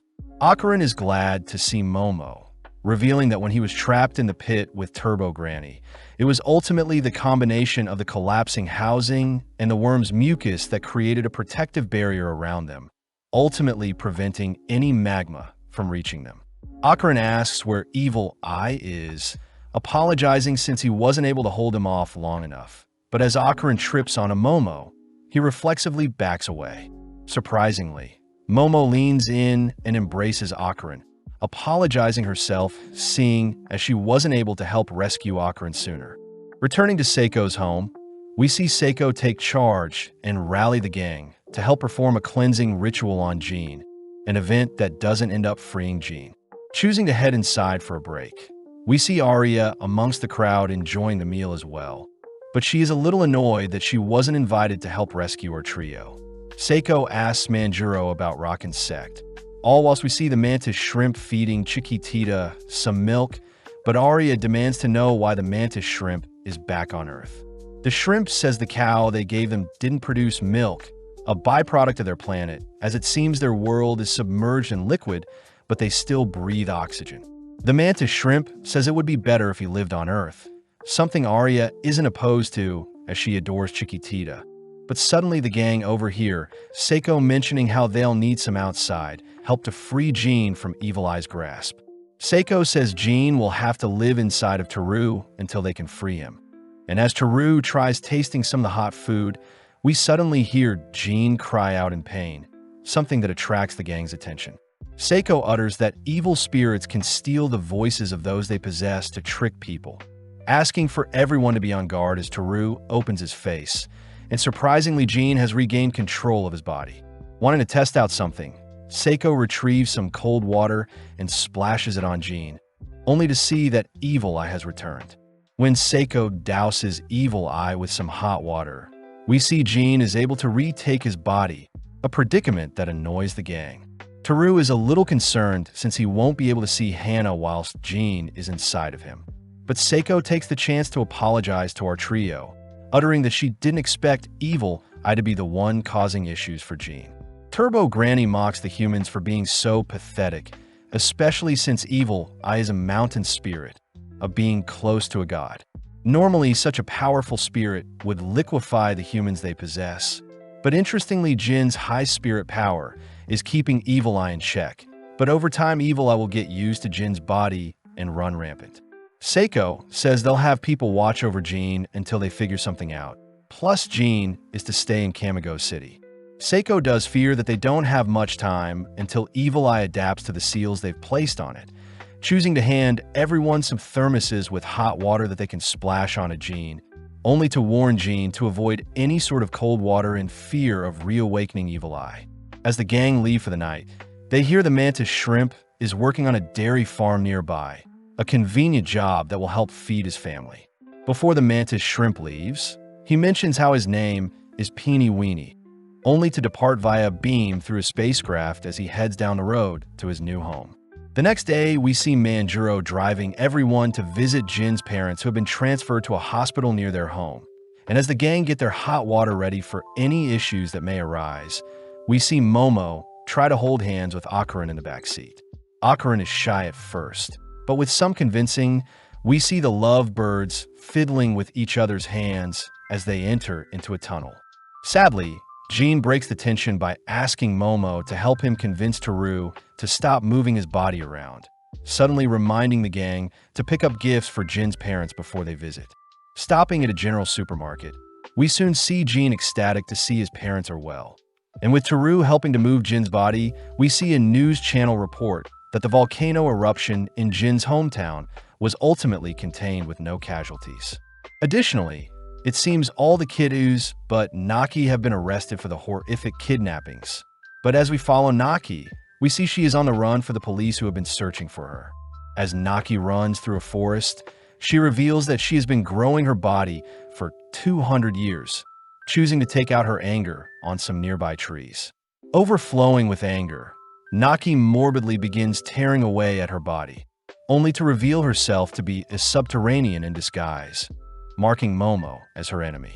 The next day, we see Momo warmly greet Akron, and as our duo walk to school together, Akron hears that they'll be performing a Hayashi ritual to help distract Evil Eye as they free Jean. Momo admits that they're having issues recruiting people to help with the Hayashi ritual, freaking Akron out as he fears he'll have to fight Evil Eye again. But before Momo can ask Akron something personal, we see Muko and Miko appear. Muko demands to know where Jean is, all whilst Miko asks if the duo knows anything about a UFO sighting near a volcano that erupted recently. As our duo feign ignorance, we see Akron and the girls heading to school together, all whilst Momo complains about how Seiko won't buy her a phone. At school, we see Arya being shunned and ignored by her own friends, something she knew was bound to happen when she admitted spreading the false rumors about Momo. Before Arya can despair, we see Momo appear and invite her to join them for a chat, something that intrigues Arya's classmates. Arya is annoyed that Momo is being all casual with her at school, but Momo is glad to see Arya isn't still sad, and seeing as Akron is with them, Momo takes the chance to invite Arya and Akron to stay at her place moving forward. Immediately, Akron and Arya are surprised by such an invitation, hearing that Momo will need help when watching over Jean, especially since Manjiro and Seiko may need help if Evil Eye ever returns. Funnily, Akron and Arya are too flustered to give Momo an answer straight away, but our duo end up accepting, exciting everyone as the sleepover starts today onwards. Momo does take note of Arya's concerned expression, declaring that Arya doesn't need to hang out with them if her other friends hate it. But Arya says it was her own fault for alienating herself from her friends, so she'll deal with the repercussions herself. Back at Seiko's place, we see the seal using Teru's body has begun to fade, and upon seeing one of her talismans darken before her, Seiko asks Teru to release the seal they've placed around Jean. Seiko reminds Jean that moving forward he is not to touch any cold water, and as Teru tries rearranging his body back together, we see Akron and Momo have returned home. Jean rushes to greet our duo, only for everyone to take note of Arya, who has arrived all fashionably dressed, prompting Jean to help her move her things in. Seiko orders everyone to keep a thermos on them at all times, and as Teru heads to take a nap, we see the others sit down for a group dinner. Momo and Arya choose to chat about the makeup they use, all whilst Akron and Jean make plans to play Smash Brothers later. But as Akron passes over some cold soy sauce to Seiko, he accidentally spills some onto Jean, immediately reawakening Evil Eye, who begins wreaking havoc. With everyone locking in to combat Evil Eye, we see they're able to splash hot water and transform Jean back, all pissed that Jean destroyed Seiko's home. Akron notes that Evil Eye is getting stronger, but out of nowhere, 4 strange-looking people appear, only to be shooed off the property by Seiko. Momo wonders when the Hayashis will arrive, beginning to take her anger out on Arya, but suddenly the 4 strangers return once again. Revealing themselves to be the Hayashis, they introduce themselves as Patarsan, Yashikichi, Toshiro, and Hideji, all striking fabulous poses to make themselves known. Showing off their talent, we see the Hayashis hook up their electric instruments, exciting the gang as they wonder what powers these Hayashis have, but Seiko says the Hayashis are regular people. Apparently, their music should be able to echo into the spirit world, and seeing as they're normal beings, they also won't be harmed by spirits during the exorcism. As the Hayashis begin warming up, we see Seiko restart her cleansing ritual on Jean, and with the Hayashis now pumped up, they begin mashing their tunes to cheer Seiko on. Immediately, the volume from their performance ends up rippling throughout the air around them, an impact that causes nearby spirits to awaken and swarm the area, all excited to watch the Hayashis perform. With the performance getting more hectic by the second, we begin to notice Jean writhing in pain as the music is affecting Evil Eye, and when Momo helps with holding Jean down, she is suddenly able to access Evil Eye's true intentions. Jean cries that Evil Eye only wanted to dance and play with kids his age, and with Jean begging for Evil Eye to be spared, we see the Hayashis begin to reach even higher feats with their music. Strangely, Seiko suddenly stops the ritual and orders for the Hayashis to stop playing, announcing that they'll make Evil Eye part of their family. The gang is shocked by Seiko's declaration, wondering if they'll have to forever watch over Jean in case Evil Eye reemerges. But seeing as Jean needs their help, Akarin declares he'll become stronger to rival and suppress Evil Eye to help his friend. Flustered by Akarin's bravery, Momo says she'll train to get stronger as well. But this only fires Arya up as she says she won't lose to Momo. Jean is grateful for everyone's help, rushing to embrace everyone. But as it begins to rain, Evil Eye suddenly emerges and pummels Akarin. With Jean being splashed with some hot water, we see the Hayashis packing up their gear and heading home to escape the pouring rain, only for the gang to patch up the house with whatever cardboard they have laying around. Inside, Seiko asks Jean to tense his core and picture a beam coming out from his head and fingers. Plus, Jean must remain still when pushed. To help Jean learn, Momo shows off her mastery of the technique. Something Seiko is impressed Momo had learnt, but Jean suddenly remembers that he would tease Momo for the same pose when they were younger. Seiko reminds Jean that his spiritual energy is very dense, so mastery over it, and his chi flow may also mean mastery over Evil Eye himself. And with Jean taking such advice to heart, we see him awaken later that night only to head to the bathroom. Seeing as Jean had left him, Akarin quickly follows after Jean just in case, even helping Jean warm up the tap water to avoid any accidents. Akarin and Jean confirm to Momo that they have things under wraps, and when they head back to their rooms, Akarin chooses to stitch back together their makeshift wall, all whilst Jean stands back. Jean says he is sorry for causing everyone so much trouble, but Akarin says when Turbo Granny had possessed him, both Momo and Seiko had helped him without question. Akarin had even tried repaying Seiko for her kindness, but Seiko had refused the money, instead asking Akarin to pay forward the kindness, something Akarin is doing now for Jean.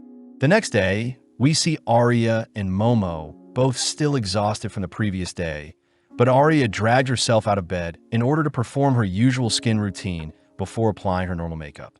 At breakfast, Arya takes charge and ensures everyone is well fed, but Arya refuses to serve Momo. With the trio heading to school, we see Jean wishing them the best, but the girls simply continue to argue and bicker all the way to school. In class, Momo cries that she needs a part-time job, especially since they need to rebuild their home. But this makes Miyuko remember that Rowena says she may have a part-time job for Momo. Momo says she'll take the job, but her friends fear her bossy attitude will get her fired, something Momo says she'll deal with if it comes down to it.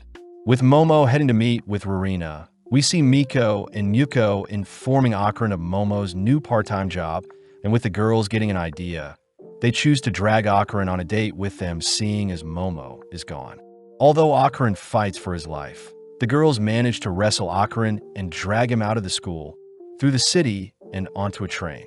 With escape being futile, we see the trio heading to visit the Kamigo shopping street, only to enter into a sketchy-looking alley. Boarding an elevator, the trio enter into a maid cafe, only to greet Momo herself, who has been assigned her new role as a maid. With Momo embarrassed, we see Akarin trying to flee, but Miko and Miyuko are insistent that Akarin stay and have Momo service him. With Akarin seated, he can't help but find Momo adorable, and with Miko and Miyuko ordering a drink, they demand that Momo pour it for them.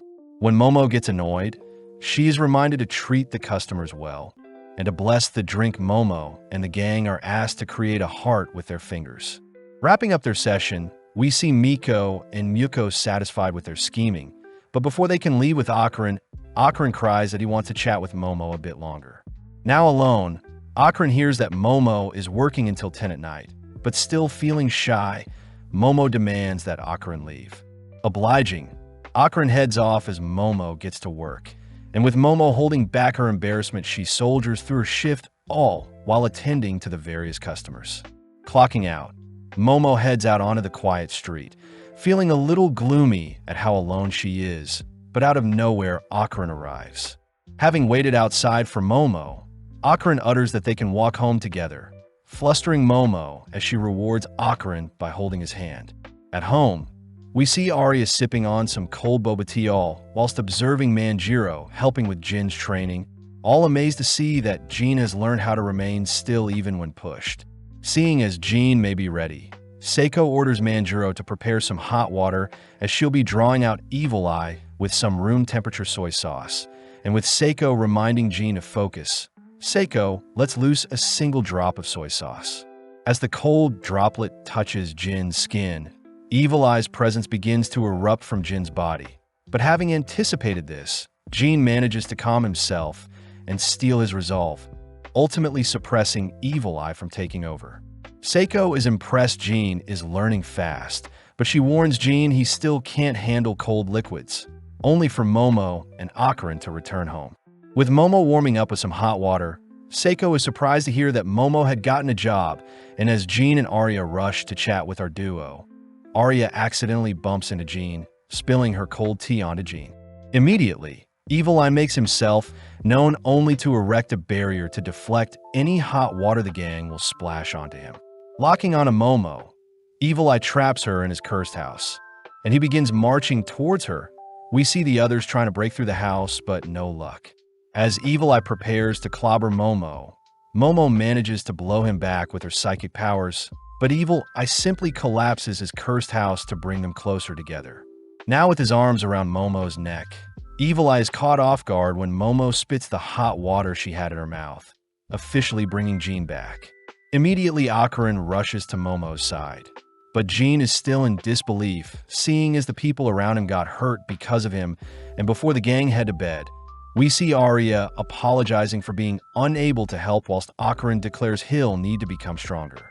The next day, we see Akarin visiting Peony in his human form, a disguise that impresses Akarin, but most importantly, Akarin begs Peony to train him to fight. Sadly, Peony doesn't like violence, so instead he asks for Akarin's help around the farm, only to send him off later that night. But Akarin says he'll return soon and become Peony's apprentice. At home, Seiko takes note of how awkward it has gotten between Jean and Akarin, and to make things worse, Manjuro refuses to risk their lives with Evil Eye further. Manjuro says he'll personally call for the Hayashis to help with eradicating Evil Eye's spirit. But Seiko utters that she is simply trying to do her best for all parties involved, something Manjuro believes is not the right call. At the same time, we see Akarin training how to throw a punch, but with Turbo Granny checking on him, she mocks how pathetic Akarin is.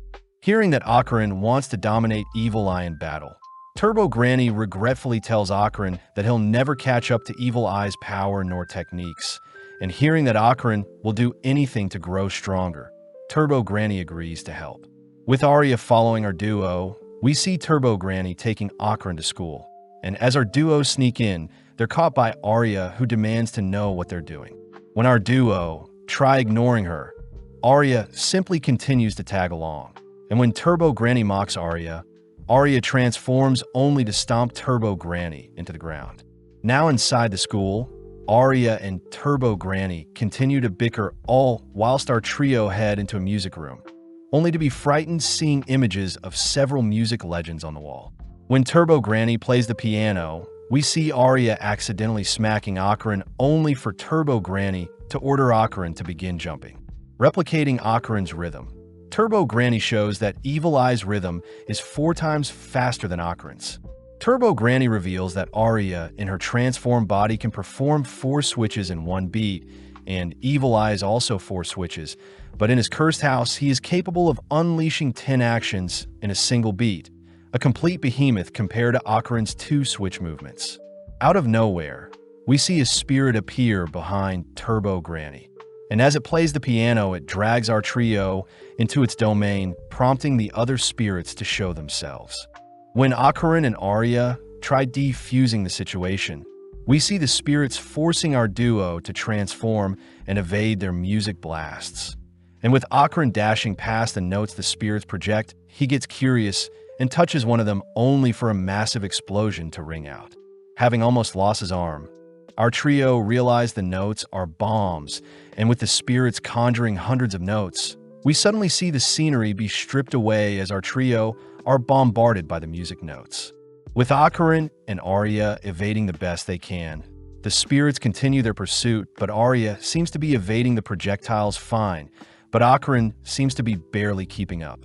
When Arya tries weaving her hair through the music notes towards the spirits, she fails to reach them. allowing the spirits to continue laying waste to our trio. Strangely, when Ocarina and Turbo Granny are struck by the rest musical note, they're strangely frozen in place, allowing them to be more easily struck, all whilst the spirits turn their full attention to Arya. With Ocarina and Turbo Granny still alive, Ocarina curses at himself for being so weak, whilst Arya seems to have adapted quite well, but Turbo Granny simply orders for Ocarina to move to the spirit's rhythm. Focusing in, Ocarina remembers how captivating Hayashi's performance was, all whilst Arya notes how her hair can't reach the spirits, seeing as the music notes surrounding them are acting like a shield.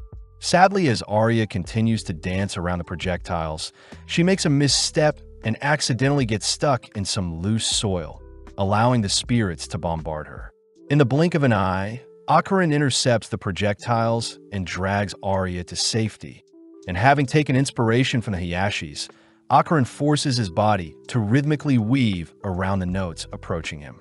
With a dust cloud obstructing the spirit's vision, we see Arya sneaking up below the spirits only to grab one of them, instantly knocking them out as their head bobbles off only for their bodies to evaporate back into the image of them.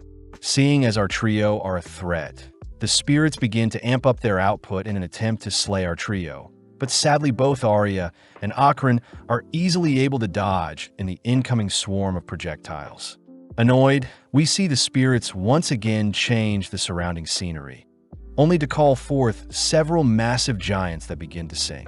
Creepily, hundreds of illusions begin pouring out of the giants' mouths, illusions that begin swarming our trio in hopes of tiring them. Although our trio can see the spirits in the distance, they're ultimately swarmed and piled on by the endless illusions being summoned. Desperate, we see Ocarina grabbing hold of Arya's hand as she swings herself into the air with her hair and onto one of the giants. But this only causes the other giants to swat away our duo, accidentally harming their giant friend in the process. Needing to keep them busy, Arya stays behind, all while she flings Ocarina towards the spirits, stealing her resolve as she declares she'll buy time for Ocarina to finish things. With Ocarina rushing towards the spirits on stage, we see the surrounding area being filled with more illusions.